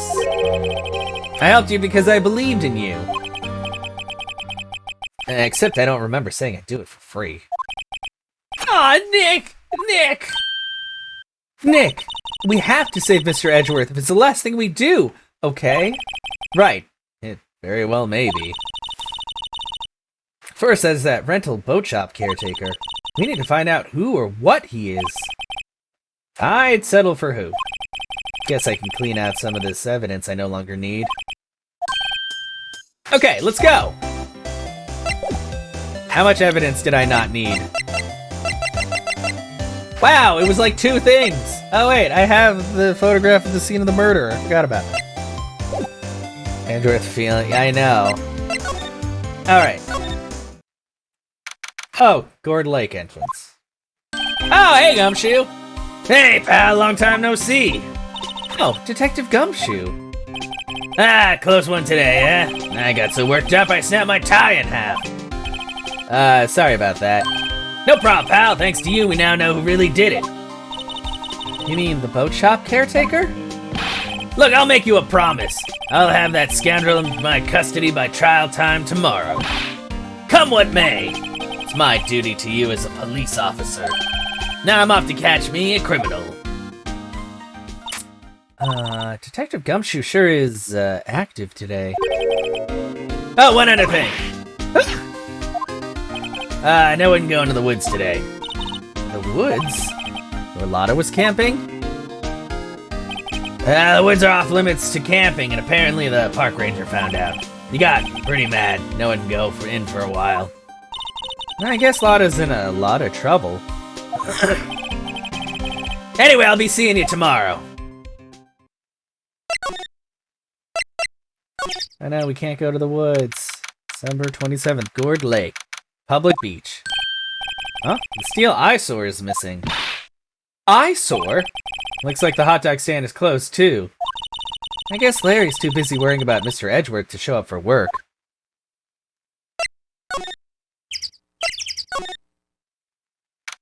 December 27th, boat rental shop. That old caretaker got away. Yep. Never imagined he might be the real murderer. I know that clearing of the throat anywhere. Oh, it's Grossberg. Hello. Hello. What might you be doing here? Out for a walk? Ah, the days of my youth, like the scent of fresh lemon. You see. What? Mr. Grossberg.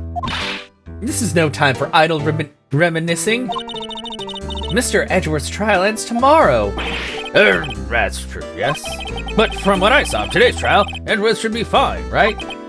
Well, I'm not so sure about that. What do you mean by that?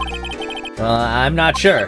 If you find anything out, come by my office at once. I may be able to offer you some assistance. Thanks. Bye. What do you think Mr. Grossberg was doing here anyway? Who knows?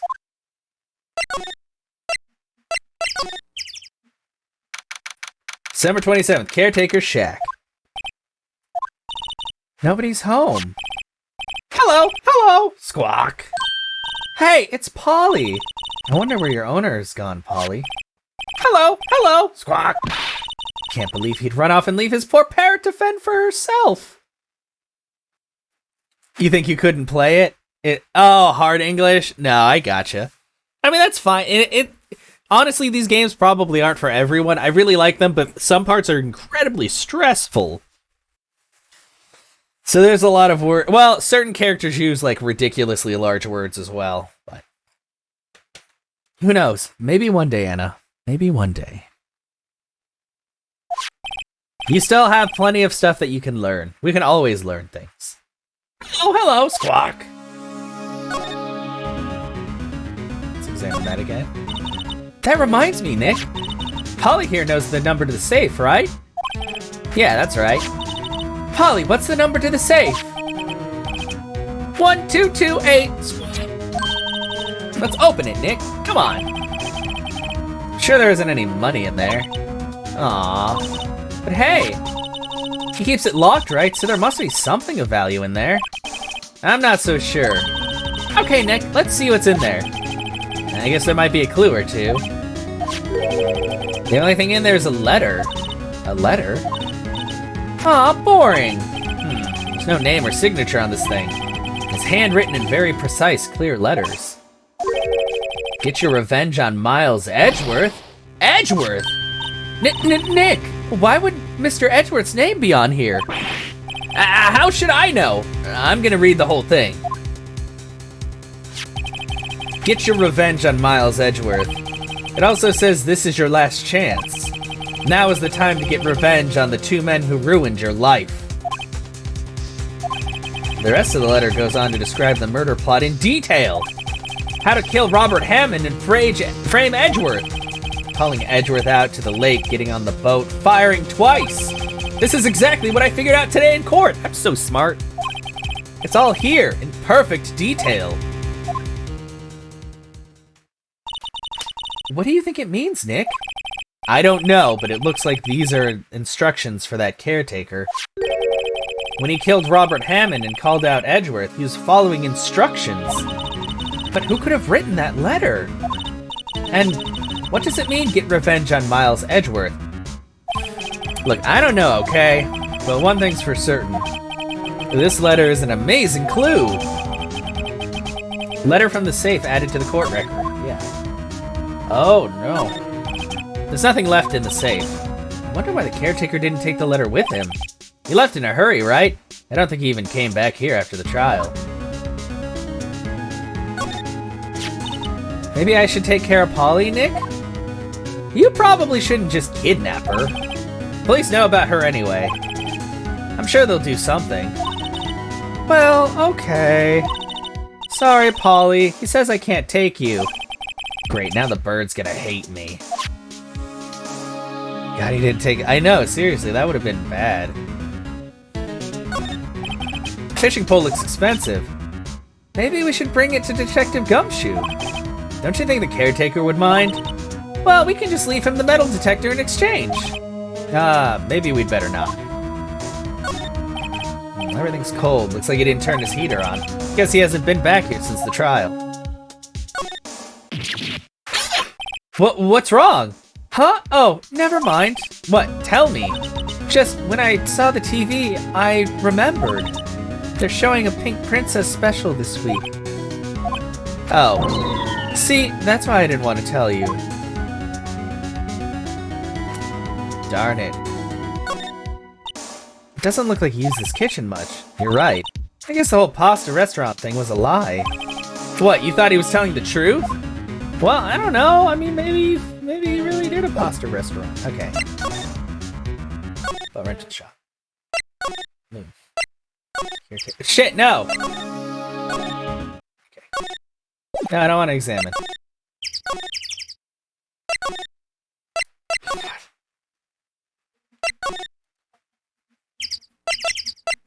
Brighton Code, detention, Gord Lake, criminal affairs. Let's talk to Edgeworth. December 27th, detention center. Visitor's room. You look as grim as always. Mr. Edgeworth, I heard the story about the class trial. Class trial? What do you mean? You don't remember? No, I don't.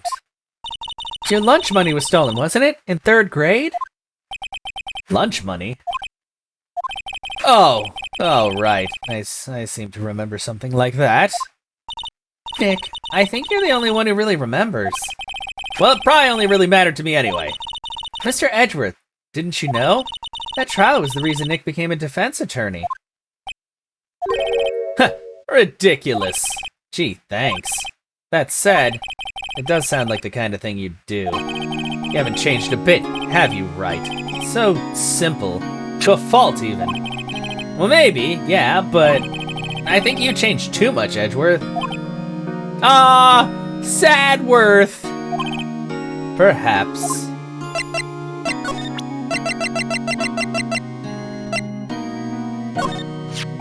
Edgeworth, see this letter? This came out of the safe in the shack where that boat rental caretaker lives. I see.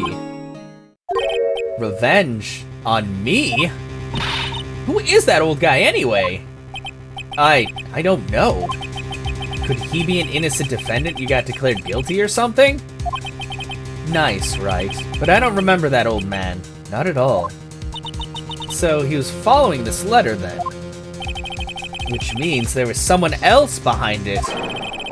Now is the time to get revenge on the 2 men who ruined your life. 2 men, meaning myself and Robert Hammond. It also says this is your last chance. Last chance? Wait. Maybe he's talking about the statute of limitations on the DL6 incident. Wait, that old man! What is it? Do you know who he is? Yogi. Could he be Yogi? Yogi? The suspect in the DL6 incident. The one who was found innocent.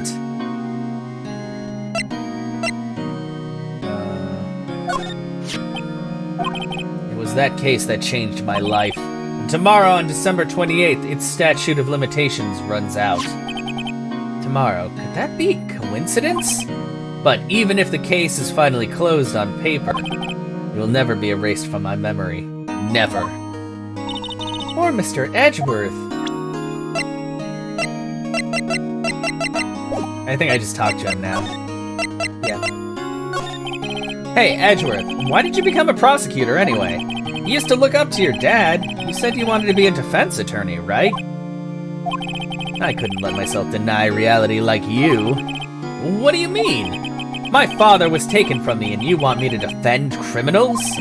I'm sorry, right? But I'm not that good of a person.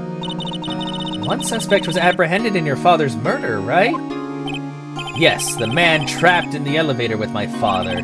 His name was Yanni Yogi. He had to be the shooter any way you look at it. Yet he was found innocent. That defense attorney got him off the hook. That would be Robert Hammond.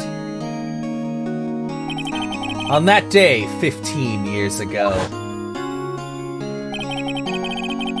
the 3 of us were trapped in that elevator for 5 hours. When we were rescued, we all suffered oxygen deprivation. I had lost all memory of the murder. Lost your memory? Even now I can't recall what happened in that elevator. That was the crux of Yogi's attorney's argument in court. He claimed Yanni Yogi had been not of sound mind due to the oxygen deprivation. Yogi was released due to a lack of evidence. Innocent. That's when I changed my mind. I started to hate defense attorneys. What's your relationship with Von Karma? He's my teacher and a man who deserves respect. I learned everything I know of courtroom techniques from him. So he's like my sister was to you, Nick. He is a perfectionist in all things. In court, in his personal life, he's obsessed with doing everything perfectly. Perfectly, huh? In all cases he has taken on, none were left unsolved. And not one suspect was declared innocent, ever. But that's... I know. It's possible some of the suspects were indeed innocent. However, it is impossible for us to accurately determine that in every case. All Von Karma does is his job, to find the suspect guilty perfectly. In any case, it's nigh well impossible to find a weakness in him. Should a weakness appear, he would make everything in his power to make it, or do everything in his power to make it go away. Edgeworth? What you're saying is true. You're headed for a guilty sentence tomorrow. He's right. There's no time to praise the enemy, Mr. Edgeworth. It's a strange situation in which I find myself, I'll admit. No kidding. Yanni Yogi was a court bailiff at the time. We just happened to be in that elevator together 15 years ago.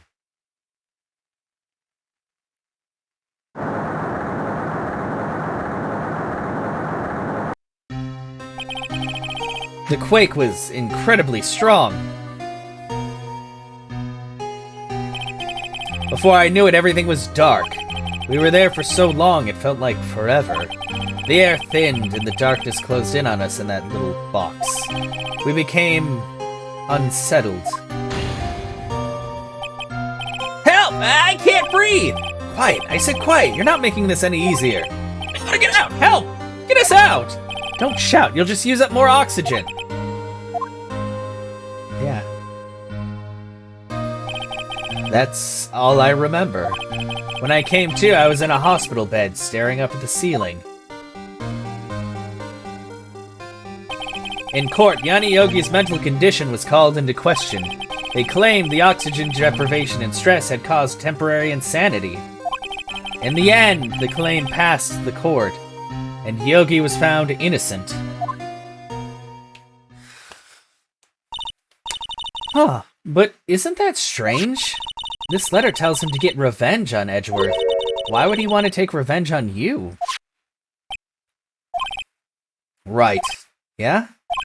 There's something that's been troubling me these last few days. I didn't know whether or not I should tell you. You mean the nightmare?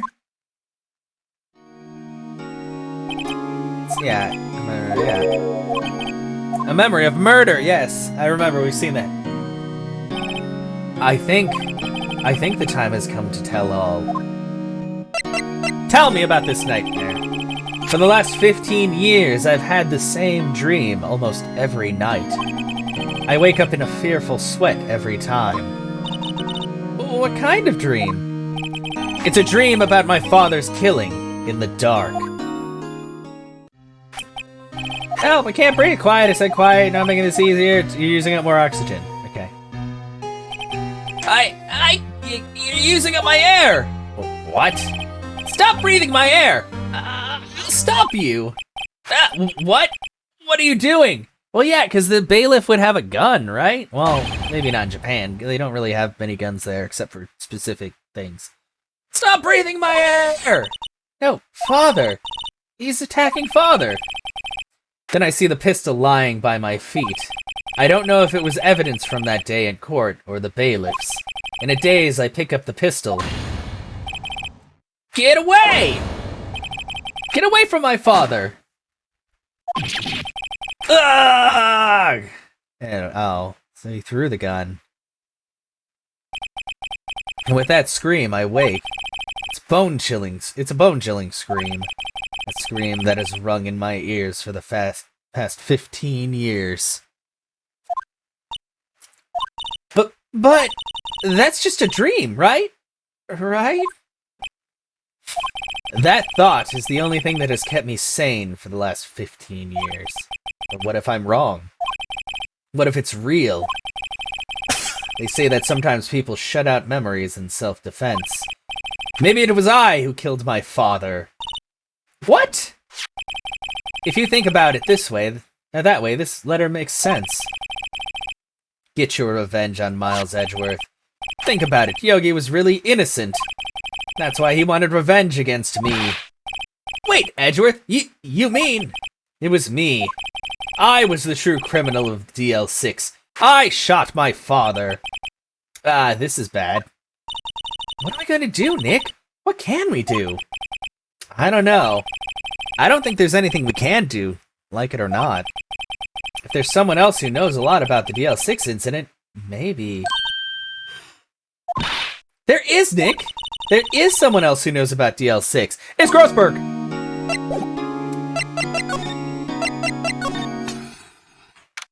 December 27th, Grossberg Law Offices.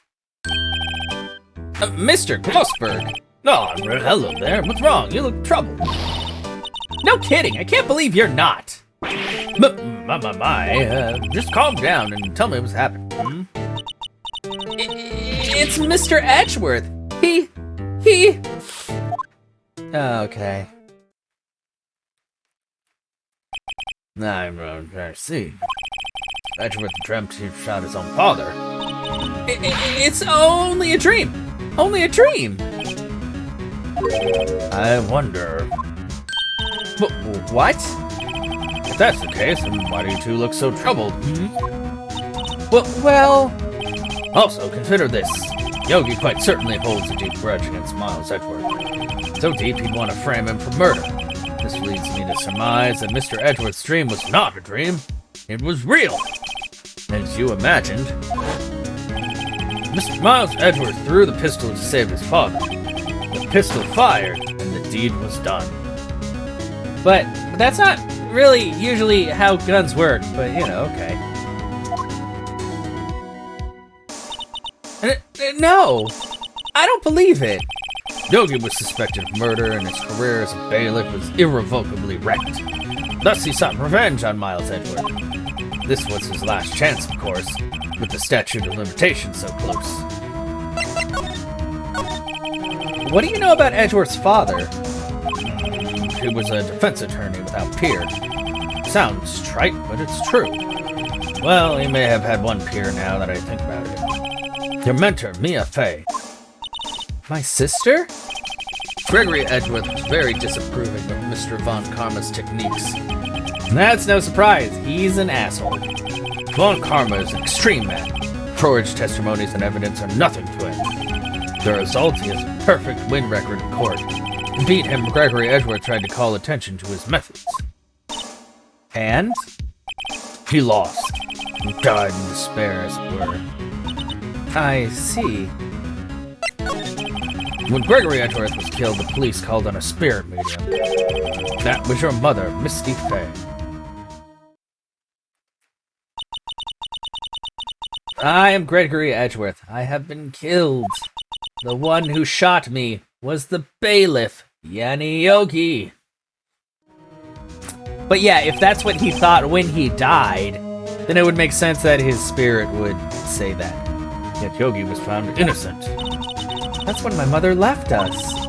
Everyone called her a fraud. That's right, everyone thought she was, you see. Yet, now that I think about it, it seems that the one who lied was Gregory Edgeworth's ghost. Gregory Edgeworth must have known who shot him. I don't believe it. So you're saying he falsified his testimony? That Edgeworth's dad lied to protect his son? It's only a possibility, mind you, but a possibility nonetheless.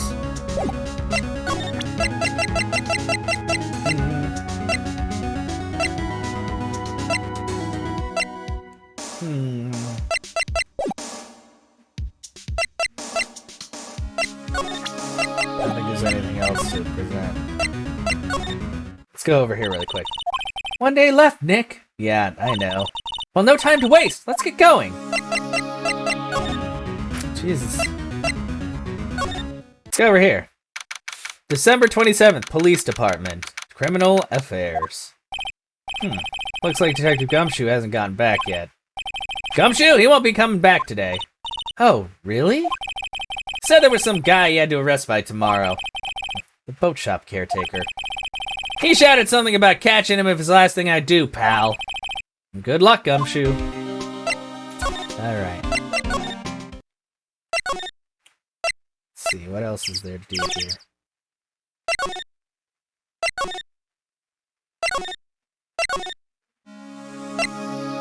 Nope, okay. Man, there's so many places to go here.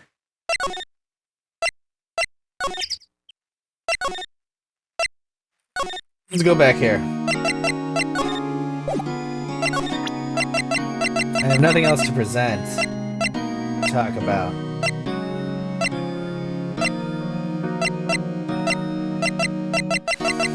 Oh! Sorry, I'm not sure I can help you with that. Okay, cool. Fuck, man!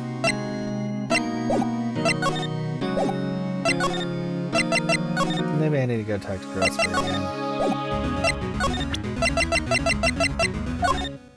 again. Quite sorry. Yeah. Gregory Edgeworth? He was a gifted man. Death was truly a loss. Wonder what could have become Von Karma were he alive. I want to know more about... she was a beautiful woman. I'm truly sorry about what I did. Huh? Sorry about what? I think I'll stay out of this one. Come on.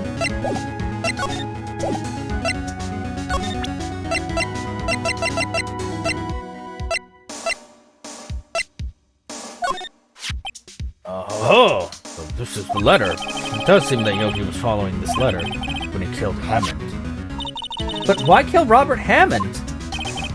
Hammond was a skilled defense attorney. But he defended clients not for their sake, but for his own.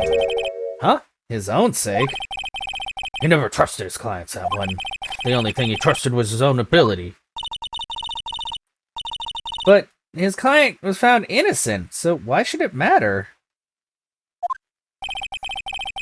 Actually, my dear, it's quite different.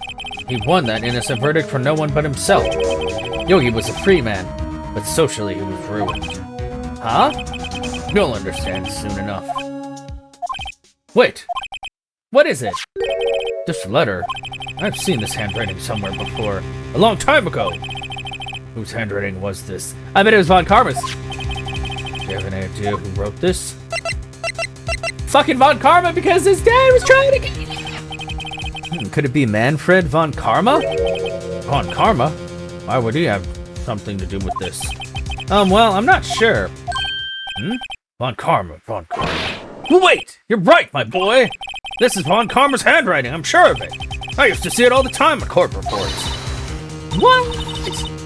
But that means the one who told Mr. Yogi to kill was... Correct. Manfred Von Karma himself. What does this mean, then? Why would Von Karma want to frame Edgeworth? If it truly was Von Karma who wrote this letter, then he would know the truth. He would know that Miles Edgeworth had accidentally killed his own father. He'll say as much tomorrow in court, I should think.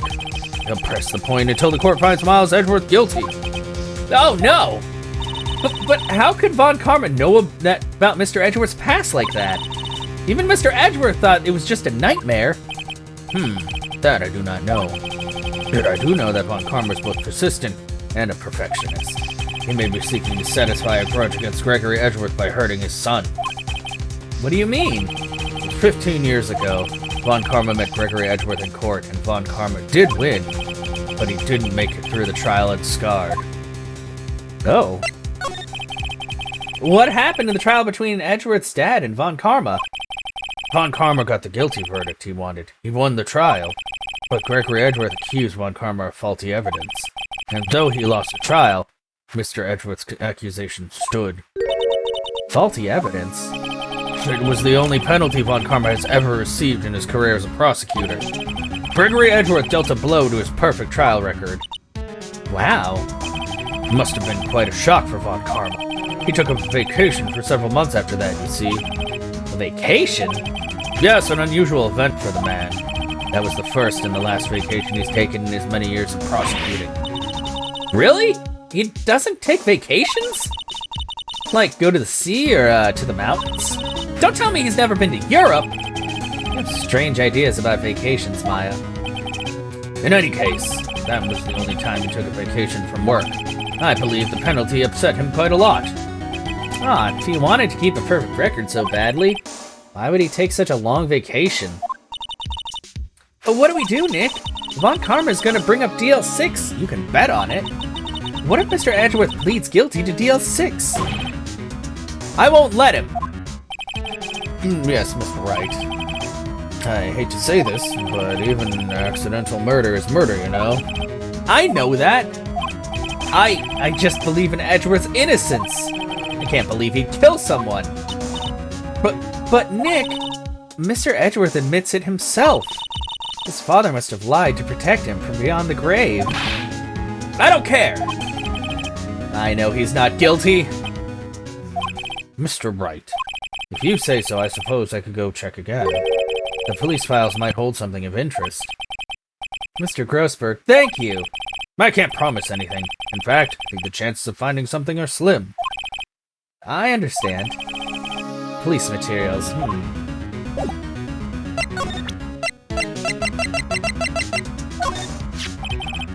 This incident took place 15 years ago tomorrow, so tomorrow will see the completion of not one, but 2 trials. All thanks to the statute of limitations. However, I'm afraid the damage the DL6 incident has done will never be eased.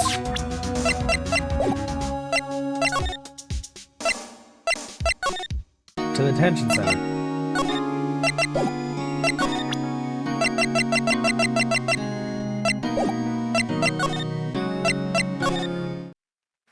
Oh, December 27th, Police Department, Criminal Affairs. There's hardly anyone here. Everyone must be out looking for the old guy, Yogi. Ah, it's you. I don't think Gumshoe will be coming back today. He's staying out late looking for someone. Sounds like Detective Gumshoe is pounding the pavement for real. We were wondering if we could check out the records room again. Well, I can't just have anyone wandering around in there. But I guess Mr. Von Karma is in there now anyway. What? You can go in as long as he's there. Von Karma? Yes, he just arrived, actually. Von Karma's in the records room. That seems very bad. Nick, let's hurry. Oh, is he burning evidence? I think he won't get frustrated. Using a dictionary of the singular for words. Check. I mean, it's a good idea. Honestly, Tales of Vesperia, going through that, you'll probably learn quite a bit of stuff. Or at least, it helps kind of like cement the context and everything. To the records room. December 27th, Police Department, records room. Dusty as always. We're only here just yesterday. I'm sure they haven't had time to clean. What's wrong, Nick? Nothing. I was just noticing that he isn't here. Von Karma. Oh, what is this? Huh? One of the drawers here is open. Someone must have been looking in it recently. The label says unsolved cases, evidence. Unsolved cases? Nick! The file for DL6, it's completely empty. What? What are you doing in here? Eek! Von Karma! You! How do you know my name? Huh? Have we met? What are you saying? We see each other every day, don't we? We're Miles Edgeworth's defense team. Defense team? I beg your pardon. You see, I rarely remember defense attorneys. They're like bugs to me. Needless things to be crushed. I can see how this guy was Edgeworth's mentor. I don't really want to talk to him. I hate him. Mr. Edgeworth is your student, right? A romanticist who still can't shed that veneer of amateurism, just like his father, always second rate. Mr. Von Karma, you had an axe to grind with Mr. Gregory Edgeworth, didn't you? Me? A grudge against a mere defense attorney? Oh, why? Because he dealt a blow to your otherwise perfect trial record? So you did, but what I don't get is, why did you take his son under your wing afterwards? Son of your most bitter rival. See, learning is always good. That, my dear attorney, is none of your business. Tomorrow will be the last day of this trial. It's been a while since I've had a defense attorney last this long. Still, you will lose in the end. Miles Edgeworth will admit his own guilt. His guilt of 15 years ago, you mean? You're quite the researcher. If you've done your homework so well, then certainly you must understand. You know what Miles Edgeworth will tell the court tomorrow. And we were right. Savant Karma is going to bring up DL6 in court tomorrow.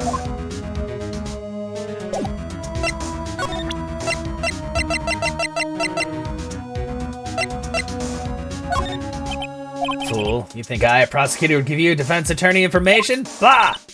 Creep!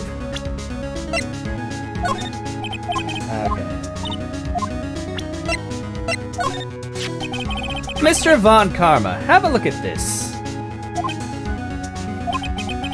This was you, wasn't it? You instructed Yanni Yogi to commit murder. You know, this seems like a terrible time to pull this out, but whatever. Yanni Yogi. How many years has it been since I've heard him called by that name? He's a fool. I told him to burn it after he read it. Ah, you just admitted to your own shit. So you admit it. You wrote Mr. Yogi this letter. Yes, my dear defense attorney. Thank you for taking the trouble to bring it to me. You've saved me from a lot of needless hassle. Well, what? Nick, what is that thing? A stun gun for self-defense, usually. I don't like this guy. Are there any cameras in here? Help? Police, help? Indeed. 600,000 volts will course through your body like a dog touching an electric fence. 600,000? No, don't worry. People don't die from it, usually. Now, give me the letter. No! No! Whoa! Whoa, what are you? Nick, run! Oh no, did you just shock fucking Maya? Maya! Out of my way! Oh, he shocked me too! What the fuck? This is super illegal! I feel like... Ugh, got us. Letter's gone, of course. Took the deal. 6 evidence, all of it! Back to having no clues. Wait. Maya jumped first. Maya, is she okay? Maya! The evidence, everything! Maya, open your eyes! Maya! She says that the letter. Did he take it? Huh? Oh, yeah. Are you okay? I couldn't stop him. I jumped out as fast as I could, but that one shot from that thing knocked me out cold. I'm useless. Aw, Maya. I'm no good as a lawyer or medium. I can't even call my sister. Not even now when we need her the most. I wish I hadn't woken up at all. Oh, God. Don't say that. That's bad. Maya! Ugh, has to be some way I can help her. I'd better do something about her self-confidence first. Huh? Maya, she's holding something.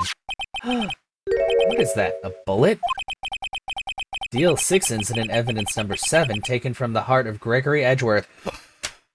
I bet it has the same bullet marking as the fucking gun! I remember, Von Karma was holding this when Maya jumped him. Still bears clear ballistic markings! Oh fuck! I'll prove it to you, Maya. You're most definitely not useless. I'll prove it to you in court tomorrow. To be continued. Man, fuck this guy. Von Karma. What a stank bitch. Save your progress up to this point.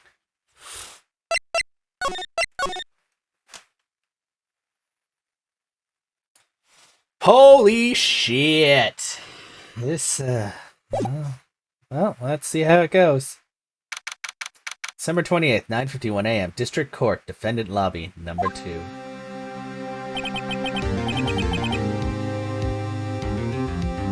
This is it, Judgment Day. Today things are gonna be settled at last. A lot of things.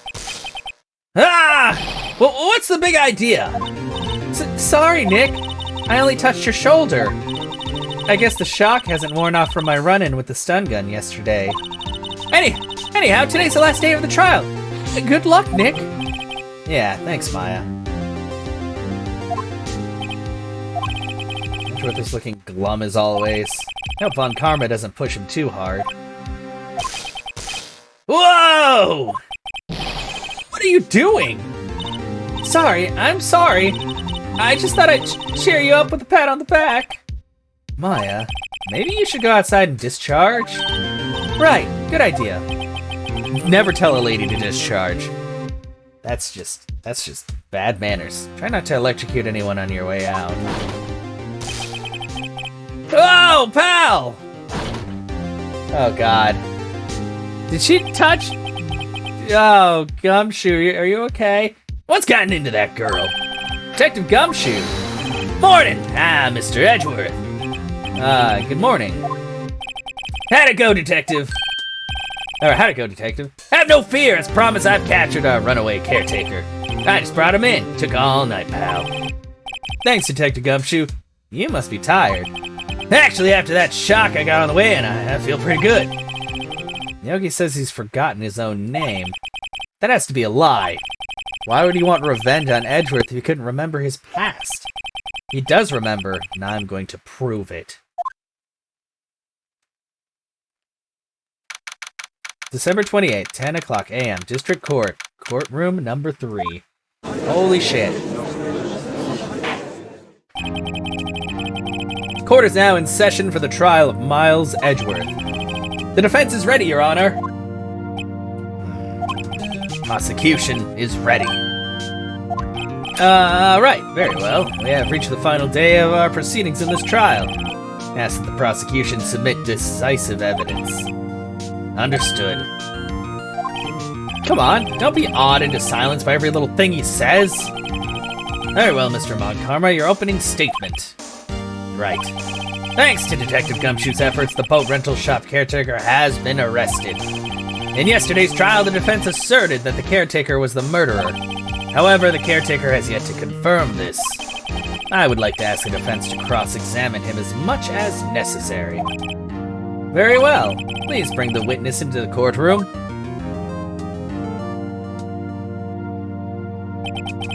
Ladies and gentlemen of the court, I believe you all remember our witness. He lives in the boat rental shop on the lake, from where he witnessed the incident. In addition, he has currently lost memory of his name and identity.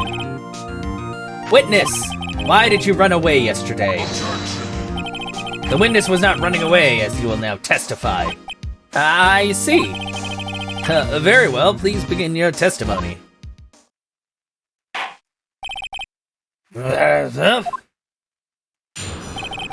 Why I left court. I'm really sorry about leaving yesterday like I did. But I wasn't running away or nothing. I went to buy some food for Polly, see? I figured I got nothing to do with this incident anyhow. No, I mean, I'd need one of those motive things, right? And I don't got one. So my testimony yesterday stands as is. Very well. Let's begin the cross-examination, shall we? He has to know his name.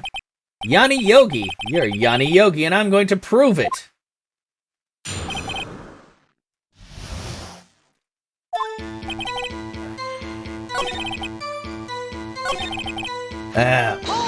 Hold it! Food? Well, Polly's a bit of a gourmand, you see. She only eats these high-quality bird pellets from France.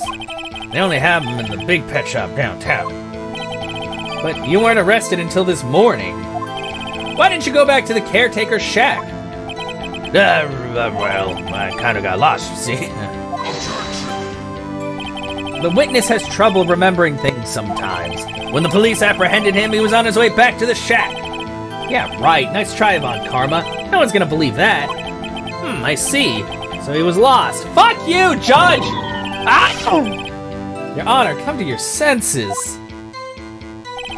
I figure I got nothing to do with this incident anyhow. You've lost much of your memory. Is that correct? Yep, seems like it. Then how could you know that you didn't have anything to do with this incident? Or maybe you're lying about not having your memory. You know exactly who you are. The witness has testified quite clearly that he has no memory of who he is.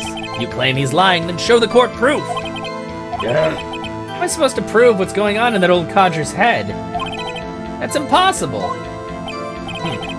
Glad you come to your senses, Mr. Wright. Very well, witness, please continue. I mean, I need one of those motive things, right? I don't got one. How can you say you have no motive? I say you do. You had a grudge against Edgeworth and the victim, Robert Hammond. That's why you took revenge on them, right? Please don't make me repeat myself, Mr. Wright. This witness has no memory of anything beyond several years ago. Can't hold a grudge, it's impossible. I have to prove he's lying about his memory. Otherwise, it's gonna be the same thing over and over until the trial ends. Might I say something, Mr. Wright? Yes, Your Honor? You've been saying the same thing now over and over.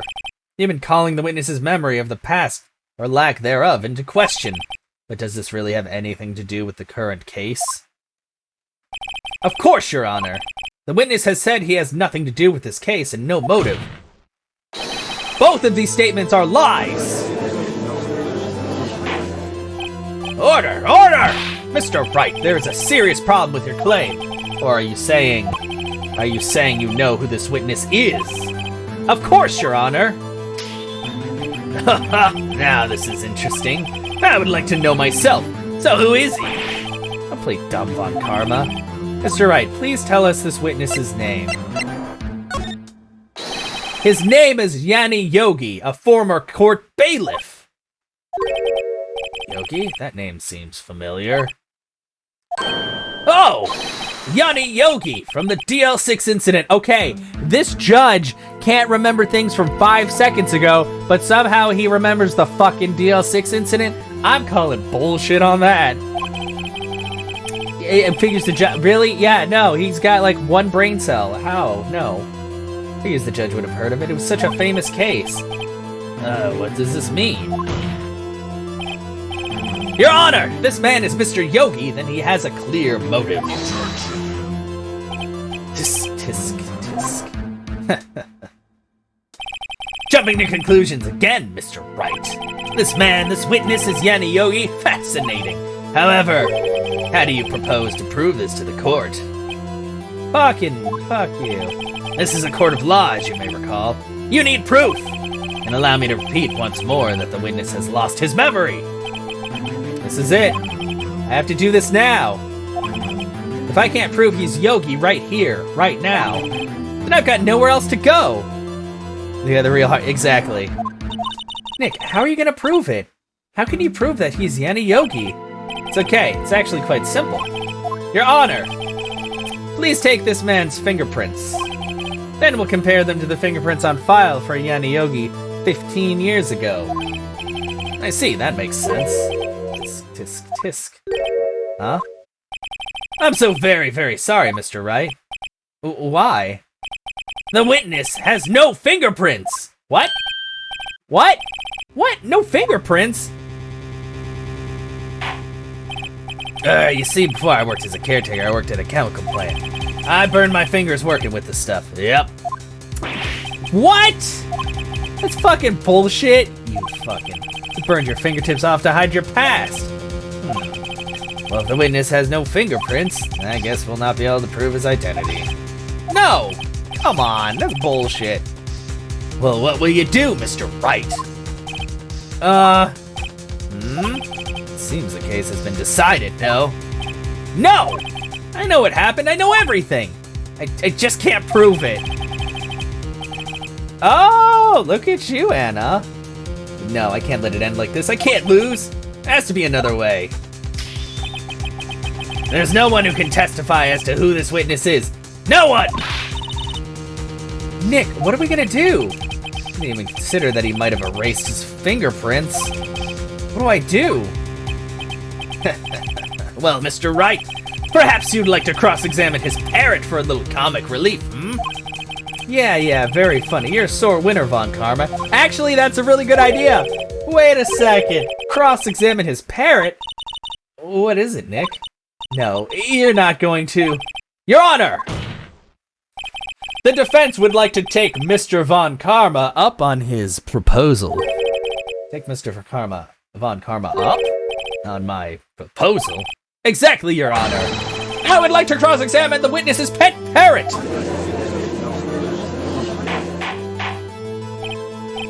Order! Well, what do you think, Mr. Von Karma?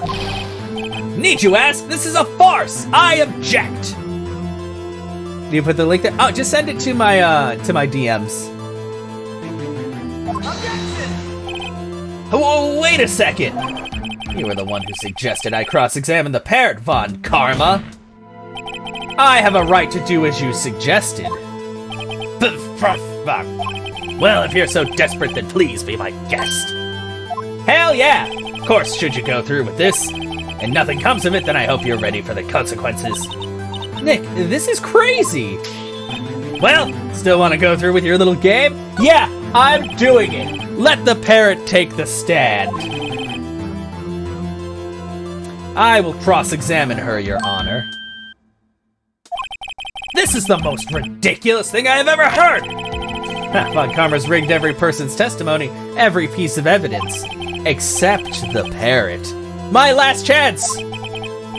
At least I think so. Bailiff, bring in the parrot.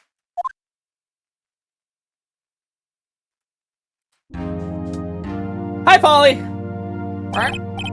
That's quite a bird. Please, tell us your name. Name! The witness is ignoring me. It must hurt to be ignored by a bird. Very well, witness. Who is your owner? Please, testify for us. Witness testimony. Who is your owner? Oh, squawk. Certainly the most concise testimony we've had so far. Very well, begin your cross-examination. Right. What are you gonna do, Nick? I don't know. What do we do, Maya?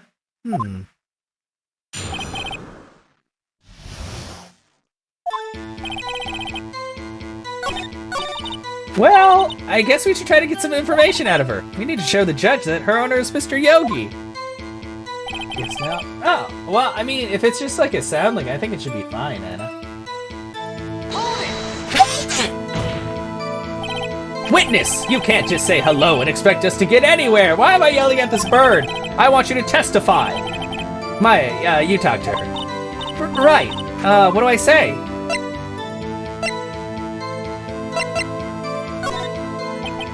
As I recall, 2 days ago... Polly, have we forgotten something? Squawk! Don't forget DL6, squawk! Well, maybe, I don't know, I like the higher squawk. It doesn't hurt my throat as bad. If I can get Polly to say that here, that will prove that the caretaker had something to do with DL6. Polly, have we forgotten something? Hello? Squawk? What the fuck? That's not what you're supposed to say. Forgot. Something we forgot. Hello? Squawk? Oh, it's not working, Nick. She won't say it. It's ridiculous. Why won't she say it? Something the matter, Mr. Wright? Wait, don't tell me Von Karma expected this. Couldn't have retrained the parrot. Could he? Did he train her to not respond when he asked her if we'd forgotten anything? Ah, fuck. Hold it. Witness, you're here to speak. You must speak to me. Frankly, I can't believe that you're speaking to the parrot. Oh, well, I guess we should try to get some information out of her. Yeah, I know. Let's try again.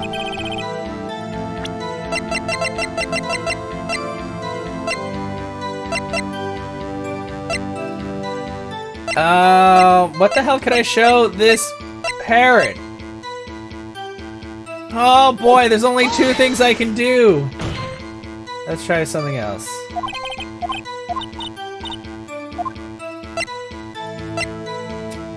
What's your name? Polly! Squawk! Mr. Wright, I think we've established that this parrot's name is Polly. Does this have anything to do with our owner's identity? Of course! Yes, it does! Ha! Fascinating. You claim that the parrot's name will prove her owner's identity? Then show us the proof! Nick, don't you think you're taking the bluffing a little too far? Listen, we're not here to answer the question of who is the caretaker. We're here to prove that he is Yanni Yogi. All we have to do is tie the name Polly to Yogi. Your Honor, the proof is that the parrot's name reveals the caretaker's identity is...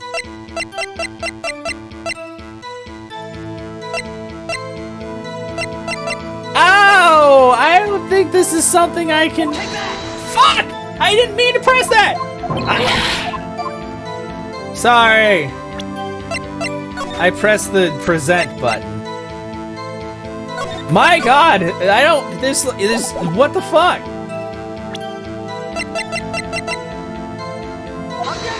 Show the badge. This evidence clearly reveals... Fuck. Ah! Like, what can I even show during, like...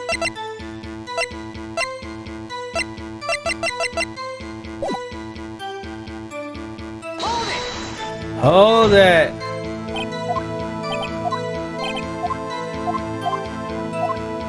Oh my God! Hold it!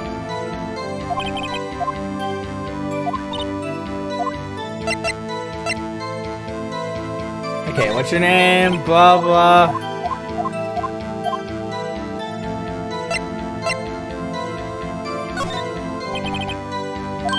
See, I'm not sure about the bird file.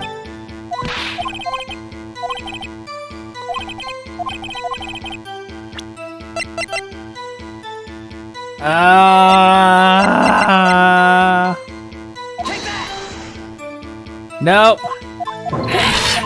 What? This is annoying as fuck! The bird says 2 fucking things!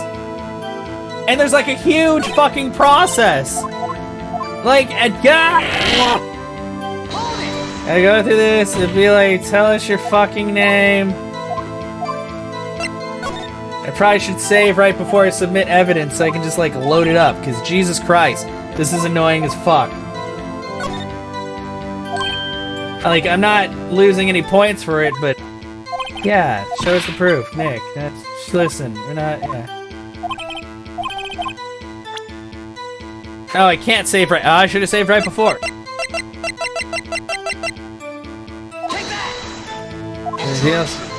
What? That's quite a large file you have there. Which page is this proof on, then? Show us or stop wasting our time! Very well. Mr. Wright, please show us the page. Where in this file is the information connected? Suspect data, probably. Jesus, this is so involved, like I'm working with fucking nothing. It's on the suspect data page, is it?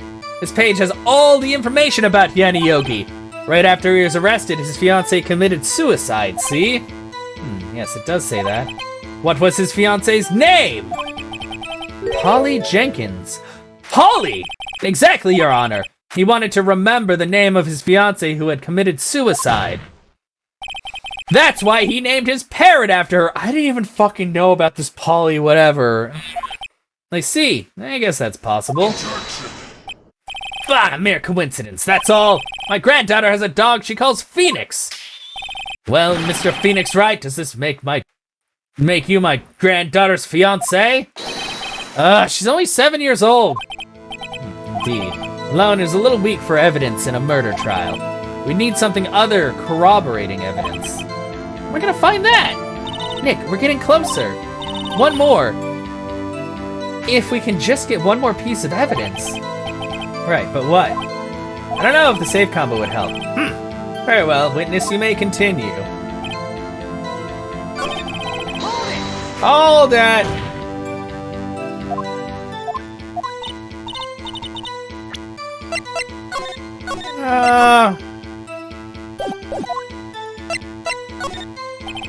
Maybe I'll get her to say the number of that safe. The safe? Why? Let's just try to say anything, okay? Polly, what was the number of that safe in the shack? 1228, 1228. My, what a reckless parrot. Well, Mr. Wright, you aren't claiming that this number has something to do with the caretaker. Actually, it does. Actually, it does. That's why I had her say it. Ha, ridiculous. How can the number to a safe tell us who the caretaker is? Show us your proof. What could possibly link the number to the caretaker's identity? I don't know, maybe something about 1228? Take that! The DL6 case file? What is this obsession you have with that case? Mr. Wright, where in this file is something relating to the safe number? Case. It's on the case summary page! The case summary?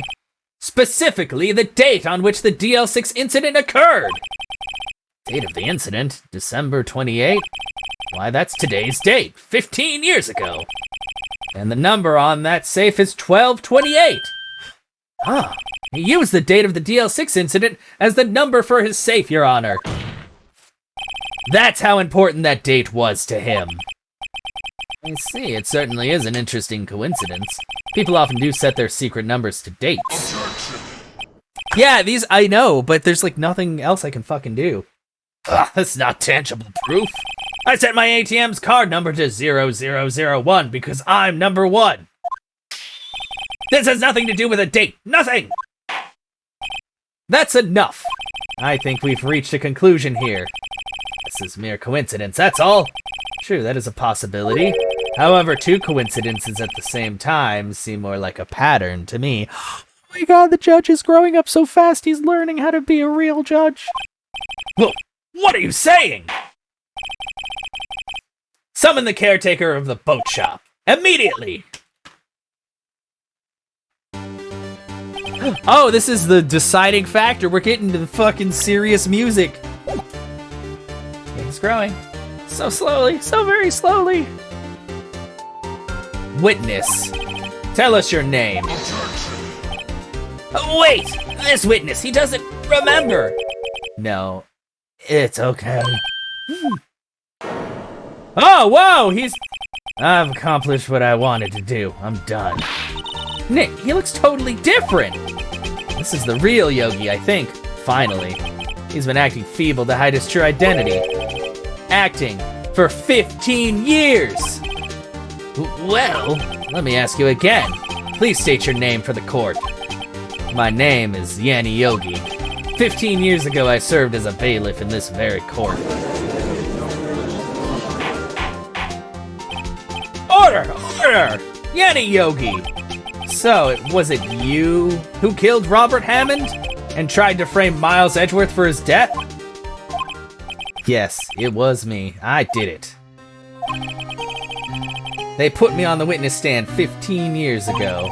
Robert Hammond, he said I was mentally unsound. He told me it would make me innocent. Get me off the hook. So, I pretended to have brain damage. I was innocent, really, but he didn't believe me. We won the trial, but I lost everything. Lost my job, my fiance, my social standing. Then this year, 15 years later, a package arrived. It was a letter and a pistol. The plan was written out in careful detail. It was a plan for me to take my revenge on the people who ruined my life. I didn't care who had sent it. I thought this was my chance after 15 years. This was it! Finally a chance to have my revenge on Robert Hammond and Miles Edgeworth. I have no regrets. But wait a moment! Revenge against Miles Edgeworth? What do you mean? I'm not at liberty to speak on that matter. Why don't you ask Mr. Edgeworth yourself? Anyway, I admit it. I was the one who killed Robert Hammond. Oh boy. Well, Von Karma, where is Mr. Yogi? Under arrest, Your Honor. I saw no room for error in his confession. Then the defendant, Miles Edgeworth, is innocent, in this case at least. Very well. Will the defendant please take the stand?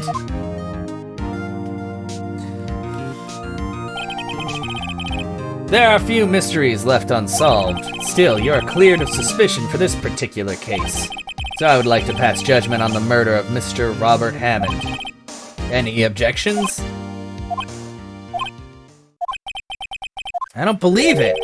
Why isn't Von Karma saying anything? Very well.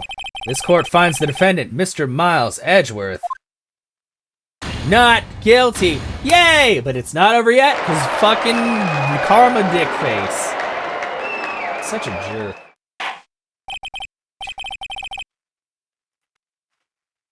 That is all. This court is adjourned. Okay. Objection! Objection! Did someone just say objection? It wasn't Von Karma. Wait, but that means, god damn it! No! Edgeworth, no! Edgeworth? Your Honor, I object to your judgment. What do you mean? I'm not innocent at all. As we have heard, Yanni Yogi killed Robert Hammond in revenge. But revenge for what? Do the rest of cleaning? All right, have a good one, Anna. Thank you so much for stopping by and hanging out. You got this. Nick, Edgeworth is trying to confess. He's gonna say he's guilty. He's gonna tell them he was the murderer in the DL6 incident. He's gonna tell them he killed his own dad. Uh-oh, what do I do? Oh, God. Raise an objection. The judgment has already been passed. I object to Edgeworth's outburst. Didn't something like this happen yesterday, too? I believe a certain witness raised an objection after a guilty verdict was passed. That would be Larry. We must hear this new statement. We must hear Miles Edgeworth. He's right. We have a duty to hear Mr. Edgeworth out. Fuck! For 15 years, I have had a recurring dream. A nightmare. It's only a nightmare. That's what I told myself. But I know it wasn't a dream. Yanni Yogi wasn't the killer. You mean, in the incident where your father died?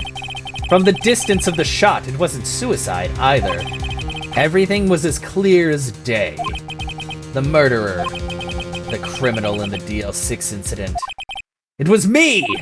Your Honor! I confess my guilt. I am guilty for DL6, the statute of limitations of which ends today. The culprit is me. Order! Order! This is certainly unexpected. The defendant declared innocent is confessing to a different crime. A crime for which the statute of limitation runs out today. I'm not really sure how I should deal with this. Bah! It's obvious. We hold a trial right here, right now. We try this man for his crime of 15 years ago. I think I would like to take a 5-minute recess. During this time, I will consider the appropriate course of action to take. Court is adjourned.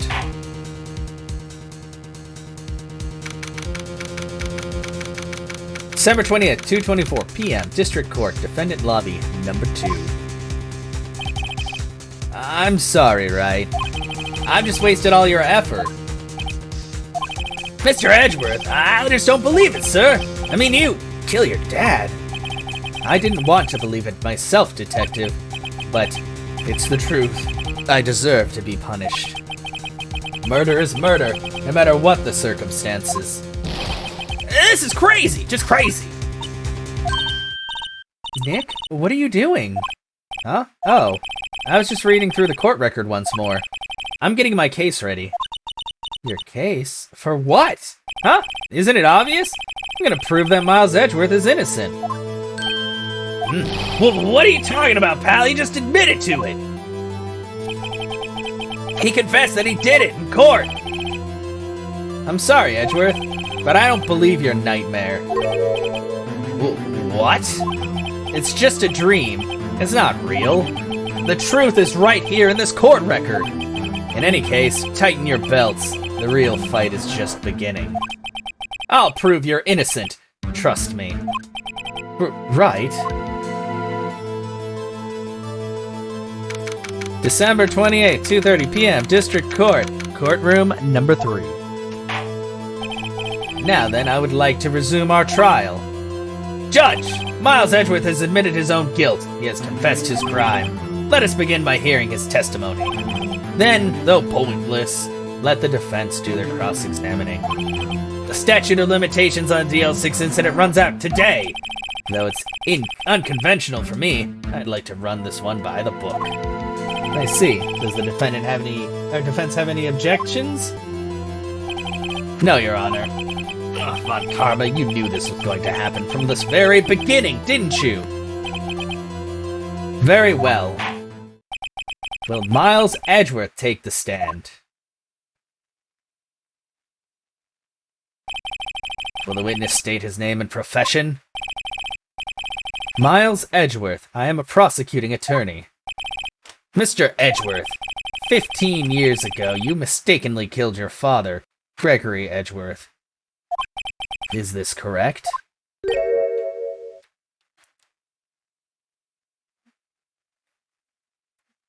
I saw that.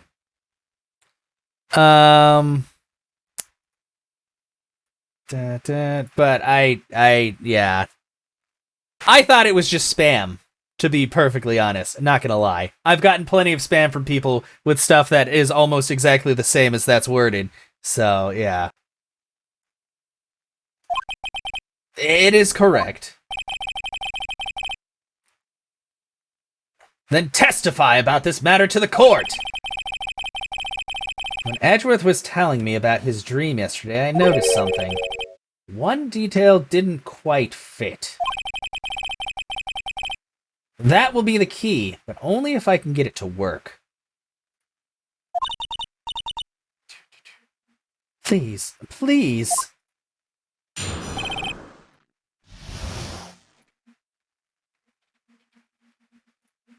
The DL6 incident, yes. That day I had gone to the courtroom to observe one of my father's trials. As we went to leave, an earthquake struck, trapping us in the elevator.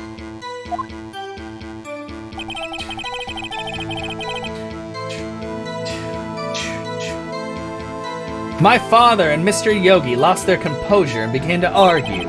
Just then, something heavy fell at my feet.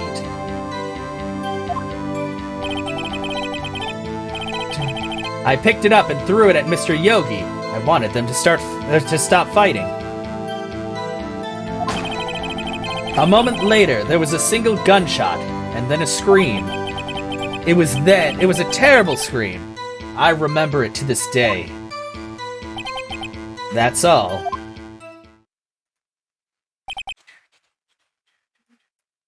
And until now, you thought this memory was a dream?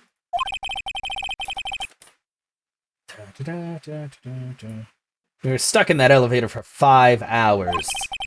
The oxygen in the elevator ran out, and I lost my memory of the events.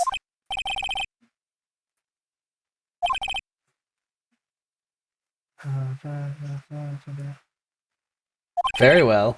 Mr. Wright, your cross-examination, please. Yes, Your Honor. DL6 incident.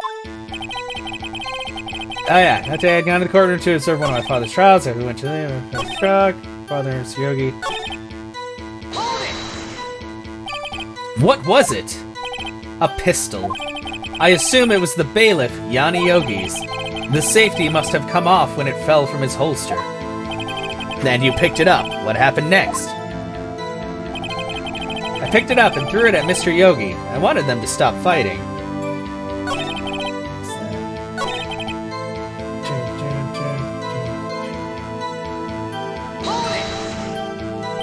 Did you know it was a pistol when you threw it?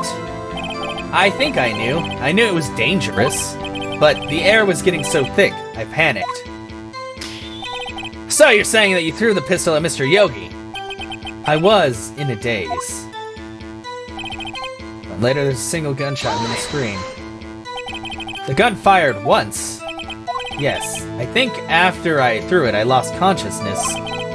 Since then, they've echoed in my head every day. That gunshot and that horrible scream. The scream? Terrible scream. I remember it to this day. To this day? Yes, I can practically hear it now. I doubt I will ever forget that scream as long as I live. There it is! One part of that testimony clearly contradicts the evidence. But I don't know what it means. I better find out, and quick.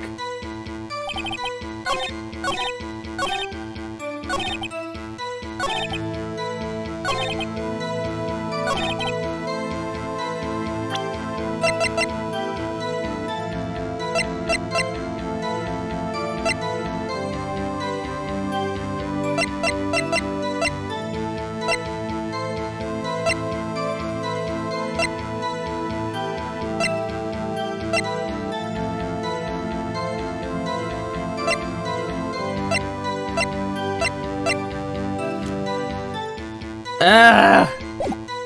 Single gunshot and then a scream.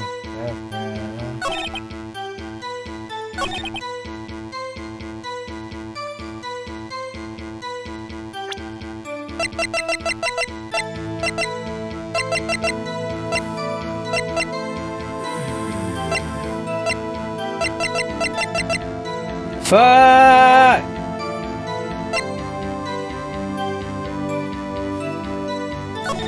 Check. Case summary, air and elevator was oxygen depleted. Incident, no clues found on scene. Found in heart, the murder weapon was fired twice.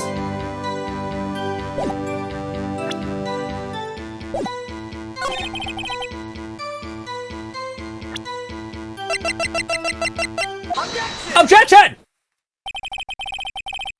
Are you sure you only heard one gunshot? Yes, I'm sure of that. I heard the shot and the scream. Then everything faded. I was unconscious until the rescuers came. I see. No, Your Honor. Unfortunately, you don't. Look at this file one more time. This plainly contradicts the witness's testimony.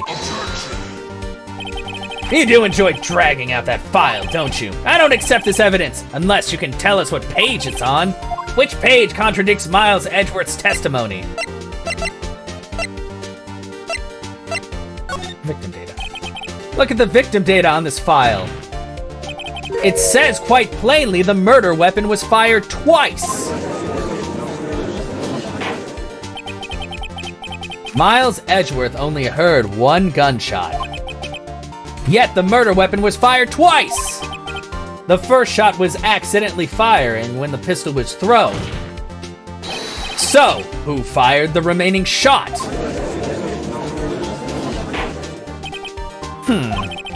Was there perhaps another shooter who fired that second shot? Your Honor, as I'm sure you're aware, this incident occurred 15 years ago. The evidence is dated. The pistol did fire twice. However, we do not know when that second shot was fired. It might have been fired the day before the incident. Ha! There's no proof that the second shot had anything to do with this incident. What? I see. You do have a point, Mr. Wright. Fuck you, Judge! Murder weapon was fired twice, as we have heard. One of those shots was fired by the defendant, a boy at the time. Do you have any proof that the other shot fired had something to do with the case? Oh, God! Wait! Yes! Your Honor, I think I will be able to show you proof. Thank you for the bits, Poe. What? Impossible! Now, Mr. Von Karma, save your surprise for after you've seen the evidence. Very well, Mr. Wright, show us your proof. Fucking...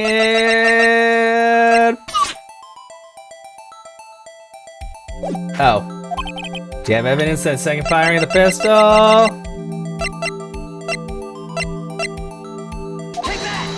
Take that! Mr. Wright, please think how we feel having to look at this evidence time. What do you mean? This is the first fucking time I've shown you this bullet! What the hell?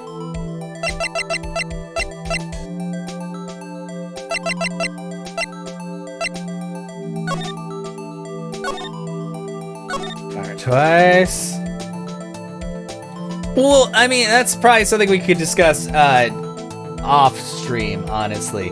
Just at first glance, and I'm in a ton of Discords already, so that was my thing. Like, I haven't joined any new ones because I literally cannot, like, participate really in them, because I focus mostly on mine and, like, maybe the people I mod for, so.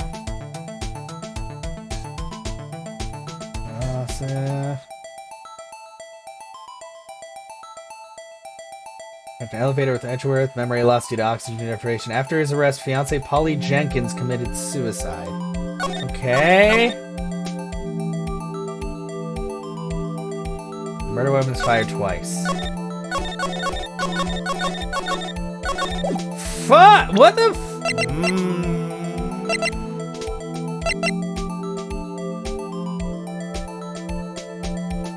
Oh! Because there's a bullet in the fucking glass! God damn it! I should have looked at that. Look at this photograph again.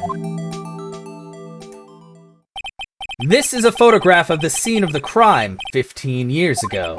I can see that the victim is lying there is Gregory Edgeworth. This proves that the murder weapon was fired twice at the time of the incident. The photo proves it. So, let me get this straight. This photo proves 2 shots were fired. Where? Look at it with your eyes! Your Honor, please. Please get a clue. Show the judge the contradiction in the photo. It's like right there. As should be obvious, the contradiction is here. I see a bullet hole in the door. Your Honor, Gregory Edgeworth was killed by a shot from the pistol.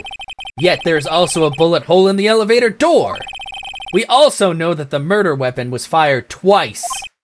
Thus, someone other than Edgeworth fired that second shot. Order! Order! Mr. Wright, what are you driving at? It's simple, Your Honor. At the time of the incident, 2 shots were fired. One went into Gregory Edgeworth's heart. The other hit the elevator door. Remember that the defendant lost consciousness after the shot he fired rang out. In conclusion, we must agree that the second shot was fired by someone else. Mr. Wright, who could that someone else be? The only fucking person in the elevator, you dumbass piece of shit judge. The murderer, of course. I knew I should have stepped in before your wild fantasies got out of hand. Mr. Wright, look once more at the DL6 incident case file. Look closely. Try the case summary page. Case summary? That's on page 1. Look what is written there. Not a single clue was found on the scene. If the pistol had indeed been fired 2 times, then the other bullet would have been discovered on the scene. It does have a point. The second bullet has never been found. Why? Because the second bullet does not exist. The bullet that claimed Gregory Edgeworth's life was the one fired by his own son. That is the truth of this matter, the whole truth. It was undoubtedly something else that made that bullet hole in the door. Come on, bro, really? Order! I will have order! Mr. Wright has proven one thing to us quite clearly, that the murder weapon was fired twice at the time of the incident. However, as Mr. Von Karma says, the second bullet fired was not found. It is highly unlikely that the police merely overlooked the second bullet. So all we have is the single bullet fired. Afraid I have to discount the defense's claim. I praise the judge for his wisdom in this matter. How did this happen? I don't believe that the second bullet didn't exist. Was I wrong? Have I been wrong about this whole incident? What are you doing, Nick? Why aren't you raising an objection? Sorry, Maya. It looks like I was wrong. You're not wrong, because is this the one that was in his heart? Yeah, still mirrors clear of ballistic markings. Second bullet wasn't there, then all my conjectures are for nothing. But no. you said you'd do it, Nick. You said you'd get Edgeworth declared innocent. I'm sorry. It's just, when I saw the photograph, I thought that 2 shots had been fired. I was so certain of it, I thought I'd won. I thought there was another person, someone else who fired the killing shot. But now, I was wrong to think it could be that simple. This case has stood unsolved for 15 years. Nick. Oh! He shot him through the glass. Maybe. No, well, because that would explain only 1 bullet, but if it was fired 20... I don't fucking know. God damn it. Seems we've finally cleared up this incident. Only 1 bullet was found at the scene of the crime. That shot was fired by Miles Edgeworth. Precisely. I'd like to ask the one thing of Miles Edgeworth before passing my verdict. Have you been paying attention to the trial so far? Yes, Your Honor. Do you have any objections? No. No, I do not have. I do not. So you killed your father, though that was not your intention? Yes, I did. Oh no. He's accepted the guilt. Very well. The statute of limitations on the murder of Gregory Edgeworth runs out today. Therefore, I must pronounce a verdict on the defendant today, right here. Right now! Indeed. Does anyone have any objections? I have an objection! Just like so many things I know I should be saying, but my mind's gone blank. I can't find the words. Mr. Wright? Objection! Objection! I object! Tis. Mr. Wright, on what grounds do you object? Ugh. Nick? I don't know. His case is perfect. Oh no. Ah! It must exist. Second bullet. What? What did you just say? Nothing. The second bullet must exist. But where? Someone took it. Someone took it! It seems waiting is not going to produce us any answers from Mr. Wright. Wait, Your Honor! The second bullet. It existed.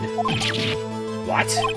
But we've just heard proof that it did not exist. It realized that, Your Honor. Really grasping here. It's just someone took it from the scene of the crime. That's what happened. But who? The murderer!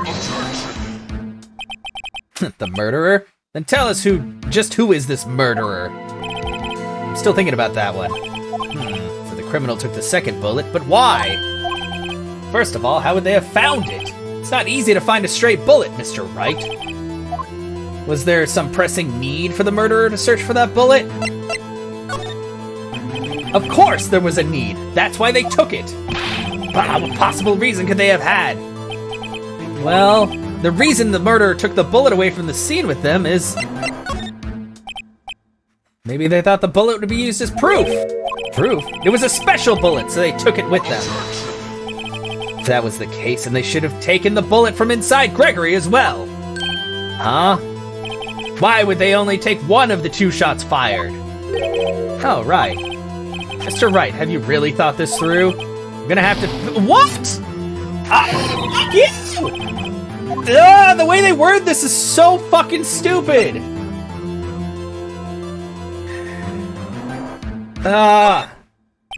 Why would the murderer have spent the time to look for that stray bullet? I haven't got a clue. What's wrong, Mr. Wright?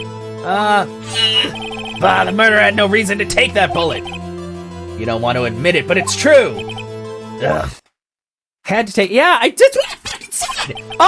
Okay, I gotta say, this game is really good, but I hate the fucking bullshit where if you try to answer something early, or even if you know, you've gotta follow the fucking game itself. So, yeah, God. And if you say something, even if it makes sense, it still will penalize you because it's not relevant at that particular time. I had to take it. The murderer, what does that mean? Thinking too normal. Think crazy. Don't think why the bullet was taken. Think why the bullet had to be taken. Mr. Wright? Yes, Your Honor. No idea what I'm doing. Well, the murderer had no intention of taking the bullet from the scene, but the murderer had to take the bullet. Had to, Mr. Wright. What do you mean? Well, for instance... Yeah, for instance, what? Don't fucking say shit if you don't know what you're saying! Maybe the bullet, hit the murderer? The bullet hit the murderer? Just saying, for instance. I mean, if it hit you, you would have to take it with you, wouldn't you? It's not like you could perform surgery right there. You know? Wow, that sounds really dumb, but that is crazy, I guess. Wait a second. I was just talking off the top of my head, but what if that's really what happened? Let me get this straight. So at the time of the murderer themselves was shot. And they left with the second bullet still inside of them? Thus leaving only one bullet at the scene of the crime? Yes, I guess that's how it would work.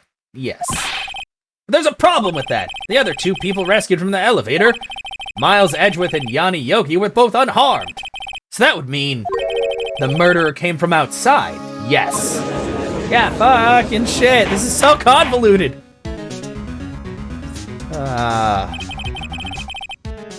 The two men fight inside the elevator. Trying to stop them, the boy picks up the pistol at his feet and throws it. The pistol discharges and the bullet goes through the elevator door and hits the murderer outside. The boy loses consciousness. Then the murderer opens the elevator door and sees the men inside.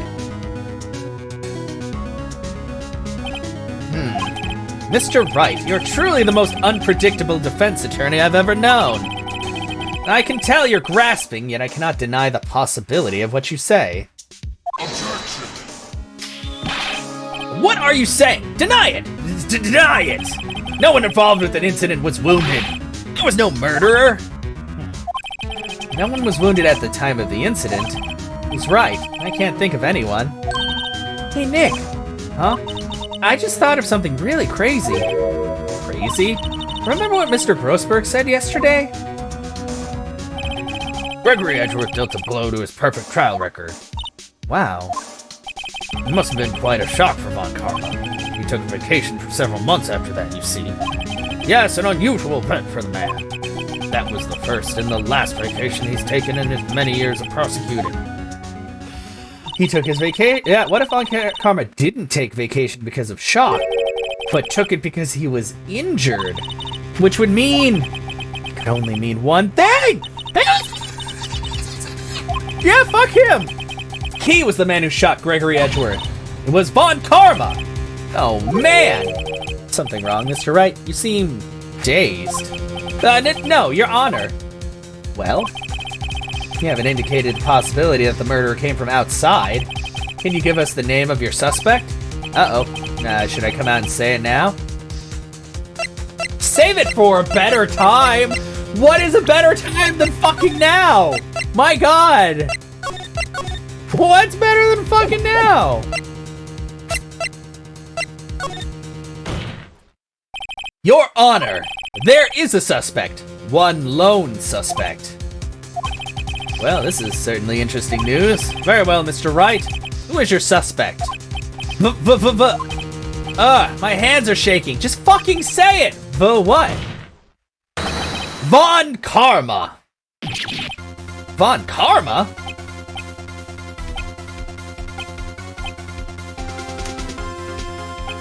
You mean the Von Karma? The prosecutor? The one standing right over there? Ha! You don't object? I see no need. Why honor this ridiculous outburst with my objection? Because you took a vacation for several months starting the day after the incident. Yet you pride yourself on a perfect record. Why would you take such a long vacation without any reason? So you're claiming that I took a vacation to heal my injury from the incident. Fascinating. Prove it. I would have needed surgery, no? Where did I go under the knife at, Mr. Wright? Bring the doctor that operated me. Have him testify. Nick, let's find out who his doctor is. It's no use. Edgeworth? I know Von Karma, perhaps too well. He's perfect. He wouldn't leave clues. He probably didn't undergo surgery. That would leave a doctor as a witness. Nobody's that perfect. So what, Nick? Did Von Karma pull the bullet out by himself? That's insane! No, he couldn't have. You can't just pull bullets out of yourself. Wait. What does that mean? That bullet has to be maybe it's still inside of him! Tisk, tisk. Well, Mr. Wright, can you produce evidence to prove I was shot? I mean, I have this metal detector! Oh my god, please tell me I used the metal detector on fucking Von Karma! Oh my god! Alright, Von Karma, I'll prove it, and I'll even use evidence. I know how you like it so much. What? The evidence that proves that Von Karma was shot! Von Karma is perfect. He wouldn't risk surgery, leaving an evidence trail. So then I ask, where is that bullet now? I think it is unlikely Von Karma performed surgery on himself. You don't mean... I do. There is the possibility that the bullet is still inside Von Karma. Is that even possible for all these years? Well, there's one way to find out. We could use this metal detector. Well, Von Karma, I'm going to run this over you and see what we find. Oh, somebody sway. I refuse. You refuse? But refusing this means you acknowledge that the bullet is still inside of you. Holy shit. Order, order, order. Your Honor, the defense requests that we be allowed to use the metal detector. Judge, I call for a suspension of this trial. This is an invasion of privacy. The statute of limitations runs out on this case today. It was you who said we had to end it right here, right now. Enough! I permit the use of the metal detector. Mr. Von Karma, you will submit yourself to testing. Nick, what does this mean? I don't know, but we have to give it a shot. Now take off all your clothes, Von Karma. Beep, beep. It reacted. Something's inside his right shoulder. The bullet. Mr. Von Karma? You! It was you! I was afraid this would happen, and so I remained silent. What? Indeed, there's a bullet in my shoulder. However, it has nothing to do with this incident. What? I was shot in the shoulder long before the DL6 incident. I claim that the bullet in my shoulder has no relation to DL6. Oh no? But Mr. Von Karma, can you prove that? Prove? I have no obligation to prove anything. It is Mr. Wright who must prove something here, not I. Mr. Wright? Well, can you prove it? Can you prove that the bullet in Von Karma's shoulder was from DL6? Of course he can't. You don't have any evidence of the DL6 evidence. That's because you took it out of the records room yesterday. With no proof, you cannot convict me of any crime. So sorry, Mr. Wright. No, I'm the one who's sorry, Mr. Von Karma. What? You were close. 1 day away from freedom. That finger, though. That finger. What's going on, Sads? But, you see, I have proof! What? Who would have thought you would dig your own grave trying to convict Edgeworth? I can link that bullet in your shoulder to the DL6 incident. And here's my final proof! That's a bullet? Where did you get that? So I have the bullet right here, exactly. This is the bullet used in the DL6 incident. This was taken from the heart of the victim, Mr. Gregory Edgeworth. The bullet is preserved quite nicely, with all the ballistic markings intact. Ballistic markings?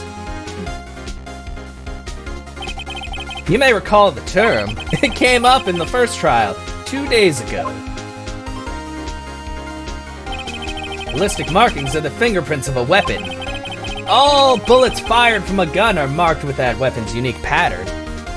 He didn't, yeah, exactly. Well, I don't think he knew that I had it because he stole all the rest of the evidence after he shocked me and Maya yesterday. By examining the markings, you can tell which weapon fired the bullet. It's quite accurate. Is he frothing at the mouth yet? I would love that. We have 2 bullets in our possession. 1, the bullet removed from Gregory Edgeworth's heart. The other, Mr. Von Karma, is the bullet buried in your shoulder. We could analyze both bullets. Then, if the markings matched, we would know that both bullets had been fired from the same gun! The very same pistol! In other words, the murder weapon that killed Gregory Edgeworth. Mr. Von Karma, you will let us remove the bullet from your shoulder. And then we'll compare the ballistic markings to those on this bullet. And solve this case once and for all. Well, Mr. Von Karma? Ah! Ah! Oh, God! He's, okay, he's going crazy. Poor God. That scream. I've heard that scream before. It's when he got shot! Wait, I know! Okay, quiet. I said, I'll stop you. Stop breathing my air. You threw it. Get away! It's shot. Get away from my father! I know, exactly. Bang! Because he got shot in the shoulder. It's that scream I heard in the elevator 15 years ago. Von Karma! It was you who screamed! Like a little bitch. Just because you got shot in the shoulder with a gun. Mr. Von Karma. You would dare defy me! So it was you! Oh! You and your father are my curse! Your father shamed me with a penalty on my record. And you left a scar on my shoulder that would never fade. I'll bury you! I'll bury you with my bare hands! Death! Death! He's a little crazy. 15 years earlier. Chief Prosecutor, I'm sorry. Von Karma, it's not like you to make this kind of error. Never would have thought that Edgeworth would be the one to catch you. I was careless. Yeah, he's fucking crazy now. He cray. Sorry, but you will have to be penalized. I've covered for you in the past, but not this time.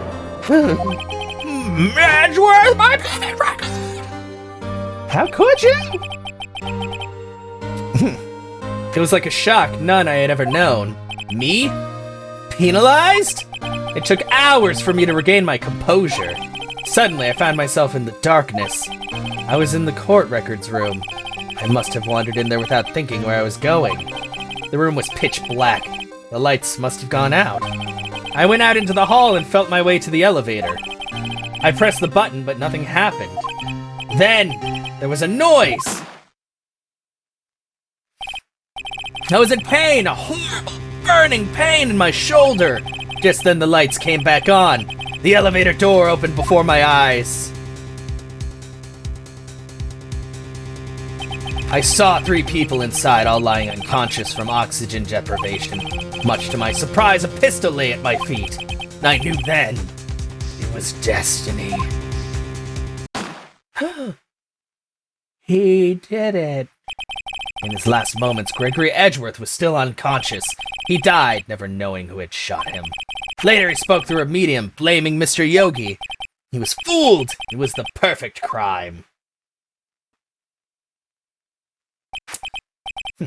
Who would have thought another man would have come to open that elevator door? Judge! What? What are you doing? Do your job. Bring an end to this miserable charade. Now, end it! Very well. It appears that we have come a very long way to end To the end of this maze. I can talk, I swear. 15 years later. Mr. Miles Edgeworth? Yes, Your Honor. You were innocent. You are innocent. As you said, it was all a nightmare. Yes, Your Honor. This court finds the defendant, Mr. Miles Edgeworth. Again! Man, he's been cleared of 2 crimes today. Very good. That is all. This court is adjourned. Hey, what about the other guy? Hello? Hello? December 20th, 5:38 p.m. District Court, Defendant Lobby Number 2. Nick, we did it! Did you see his face? Von Karma looked even paler than usual. Who puts you know, we do. He's pretending to be all cool, but inside you crushed him, Nick. Crushed! I gotta say, I'm impressed. It was pretty close, though. I was sure he'd had it. I know, I was on the verge of tears the whole time myself. But now it's all just a good memory. So, it's finally over, Edgeworth. Right. Yeah? I'm not sure how to say this. I know. Try thank you. I see. Thank you, right? You're welcome. And then they kissed.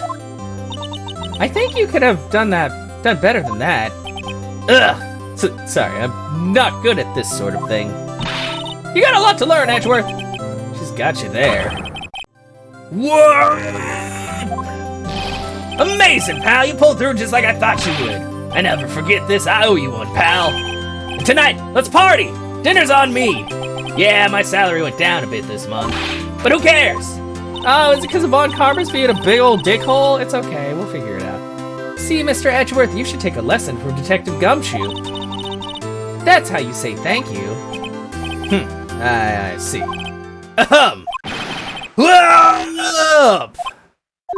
I feel foolish. Don't worry, take it a little at a time. You'll get used to it. It's been 15 years since I've seen Edgeworth this unguarded. Hey, y'all! Lotta! Y'all are great in there. Thank you. Yo, Edgeworth, congrats. Thank y'all very much. I knew you were innocent from the start, of course. Just look at you. You wouldn't stick your hand in the cookie jar if no one was there. You were the witness on the first day of the trial, weren't you? That was cute, yeah. Yeah, well, let bygones be bygones, eh? Speaking of which, what are you doing now, Lotta? Who, me? Oh, I went back to college. I gave up trying to be an investigative photographer pretty quick. Really? That's too bad. Huh? Isn't that the hot dog guy from the park? It's over, Nick. My life is over. Oh, why the sad face, Larry? What happened now? I bet he got dumped. Nick, I'm not long for this world. You don't look sick. It's Keonce. She's going to live in Paris. Paris, Nick. She's leaving me behind. Should have seen that coming. Oh, Edgy, there you are. Yes, here I am. Congrats, Edgy! Here, a little gift from me in celebration. Celebration? That's unusual for you. Harry Butts, you come along too. My treat, pal. Huh? Thanks. Looking forward to it. Yo, Nick. That's the suit that questioned me. When he says treat, that's not police talk for prison food, right? Right? I think you'll be fine, Larry. Right. Yeah? What's up? That envelope that Larry gave me, it's got money in it. Well, yeah, that's not strange. People give money away to celebrate sometimes. It's $38, right? Huh, what a weird amount. I mean, it's not a little, but it's not a lot either. I knew it! Larry took his fucking money! $38 exactly? Nick! Wasn't that exactly the amount of lunch money that was stolen from Mr. Edgeworth in school? $38? No. No! Larry, it was you! What are you so surprised about, right? Huh? Larry was absent that day from school, right? But that doesn't automatically rule him out as a suspect. What? Think back to that day, 15 years ago. Larry took the day off, but he was bored, so he came into school anyway. Then he saw the money lying there, and the rest is history. He never was good at history. Edgeworth, you didn't know, did you? I suspected. I just couldn't picture Larry protecting you like he did that day. Everyone else was saying you did it. The whole class was against you, remember? Yeah, too well. Right, you may not know this, but we used to have a saying back in school. When something smells, it's usually the butts. I know! Really, right, I'm surprised you didn't figure it out. I knew it, I was like, I'm pretty fucking sure it's Larry. Well, this sure is an unexpected turn of events, eh? Edgeworth. Should have told me. Now, Nick, it was 15 years ago. Don't you think the statute of limitations has run out, Mr. Edgeworth? I'd say so, yes. There you have it. Ugh, where does that leave me? I became a defense attorney because of what you two did. Well, you've always been something of an insufferable emotionalist. Yeah, and you get worked up too easily, too. Death. The death sentence for both of you. Man, if only I'd known I'd become a prosecutor. The same goes for me, only the other way around. For the longest time, I thought that I might have killed my own father. I thought I might be a criminal. I became a prosecutor in part to punish myself. If I had known the truth, I might have become a defense attorney after all. Edgeworth. Want to switch, right? Hey, y'all, line up. I'll take a photo. Hey, photo time. Let's go. After that dinner, on me. Photo? Where's this photo? Detective Gumshoe took us out on the town that night. We celebrated Edgeworth's newfound freedom, even though Edgeworth himself was still in detention.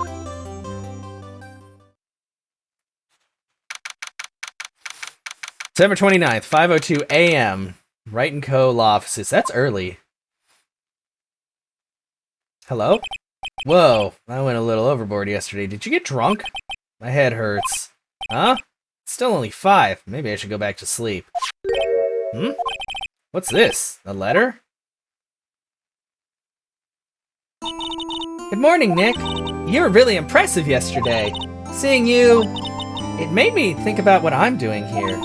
I'm a spirit medium in training, of course. I wanted to help Mr. Edgeworth too. I wanted to help you, but I couldn't. I was useless. So I've decided to go back to my training. I'll become a full-fledged spirit medium for starters. I couldn't say it to your face, so I left this letter. Goodbye, Nick. Oh no! I'm not in the right state of mind for this. Goodbye! What time is it? God! First trains for the mountains have already left! To the station!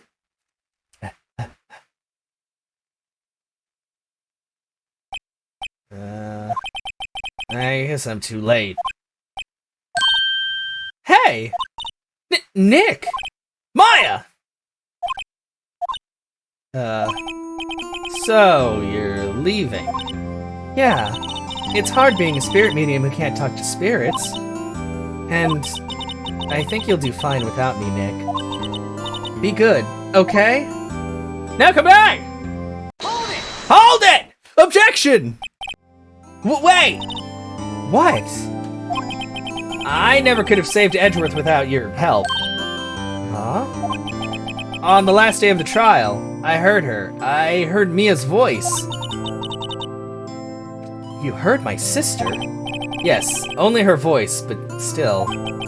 It was at the very end when I thought we'd lost everything. Well, that's my sister for you.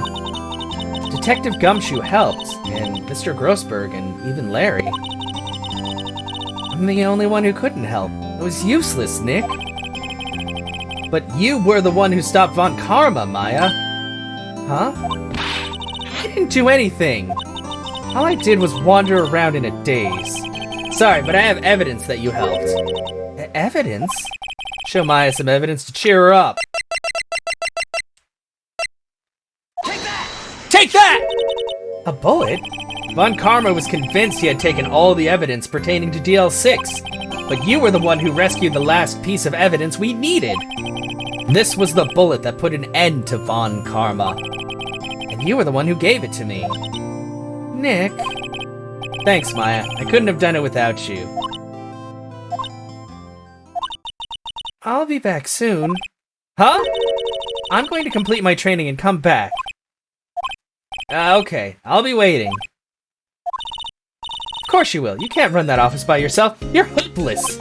I don't know about that. But thanks, I guess?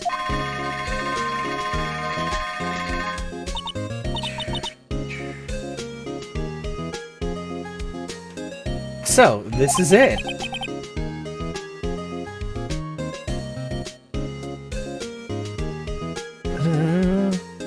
See you soon, Maya. Bye, Maya! Ah, she's crying! It's okay! Thanks, Nick. We did it! And so my story ends. Time to turn a new page and say goodbye to the novice defense attorney that I once was. Now a new story begins, with the same old crazy cast of characters.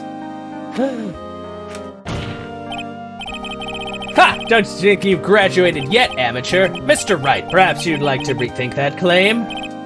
Yes, Your Honor. Oh, I got a bad feeling about this. Objection! Objection!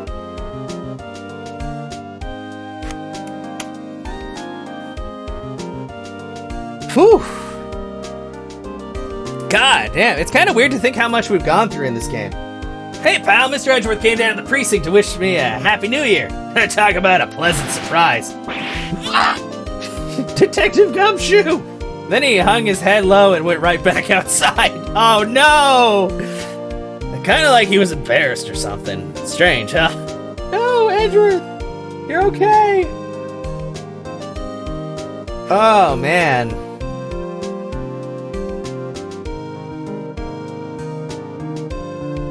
Huh? Nick? Nah, I haven't seen him lately. No, me? I've been working at a cheese shop. That Missy's a nice lady, but she's not exactly what you'd call a cheap date. Ha! She's in Hawaii right now, yeah. Larry, please.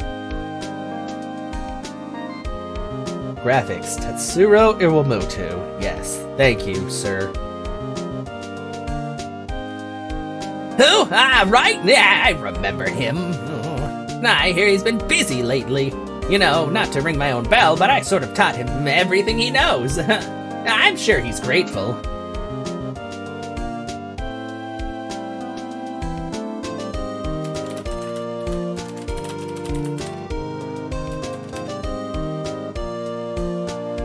Huh, Phoenix Wright, the defense attorney for whom I wrote that affidavit for, yes. Oh, you should know, I've taken over management of the Gatewater Hotel recently.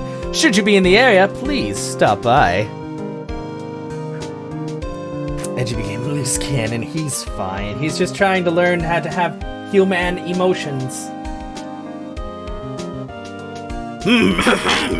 Oh, shoot. Phoenix Wright? Ah, yes, Mia's understudy, was he not? I wonder how he's doing. Haven't seen him of late.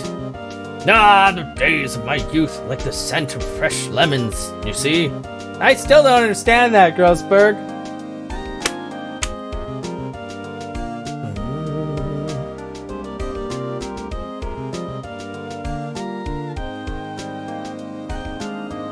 Phoenix Wright? Is he an actor? Well, I'm not buying it. You can't be a star with a name like Phoenix. Did you know that they're finally putting Hammons on DVD and you can buy them out on DVD and there's 3 other words like that? Fucking shitty shit. This lady needs to stop.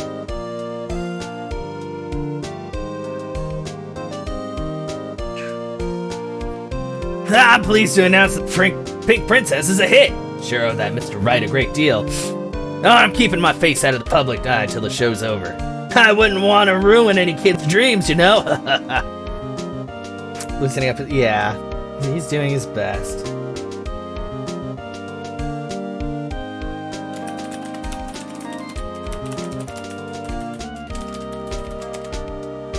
Oh, I got the letter from Maya the other day. Sounds like she caught a cold standing under a waterfall. I wanted to visit, but didn't have the time, so I sent her some Pink Princess trading cards. She said she can't buy them where she is. What kind of place is she living at anyway?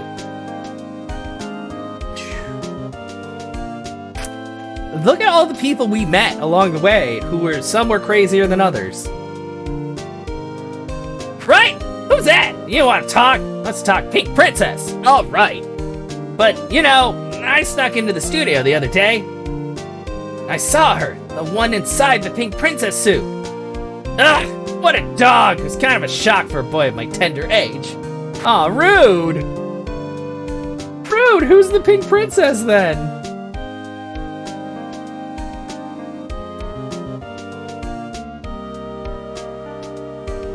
Yeah, I remember, right? That lawyer guy. Oh, me? I'm in training to become a paranormal photographer.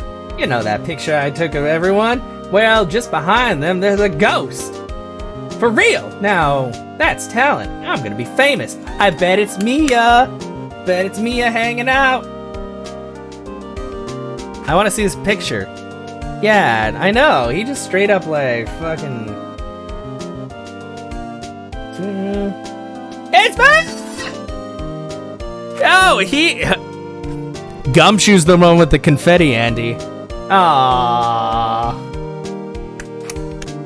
We did it! What the fuck? Oh yeah, DLC. Oh, episode 5, Rise from the Ashes.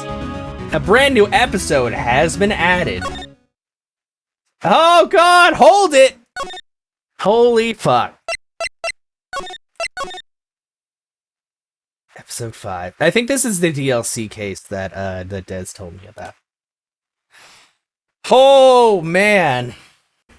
I think we're gonna go on for a little bit longer, guys, but before we do that, I am going to go ahead and I'm gonna take a break. Because we have been going for about 3.5 hours. Yeah, yay for next time. I don't know. Would you guys wanna shit, let's see.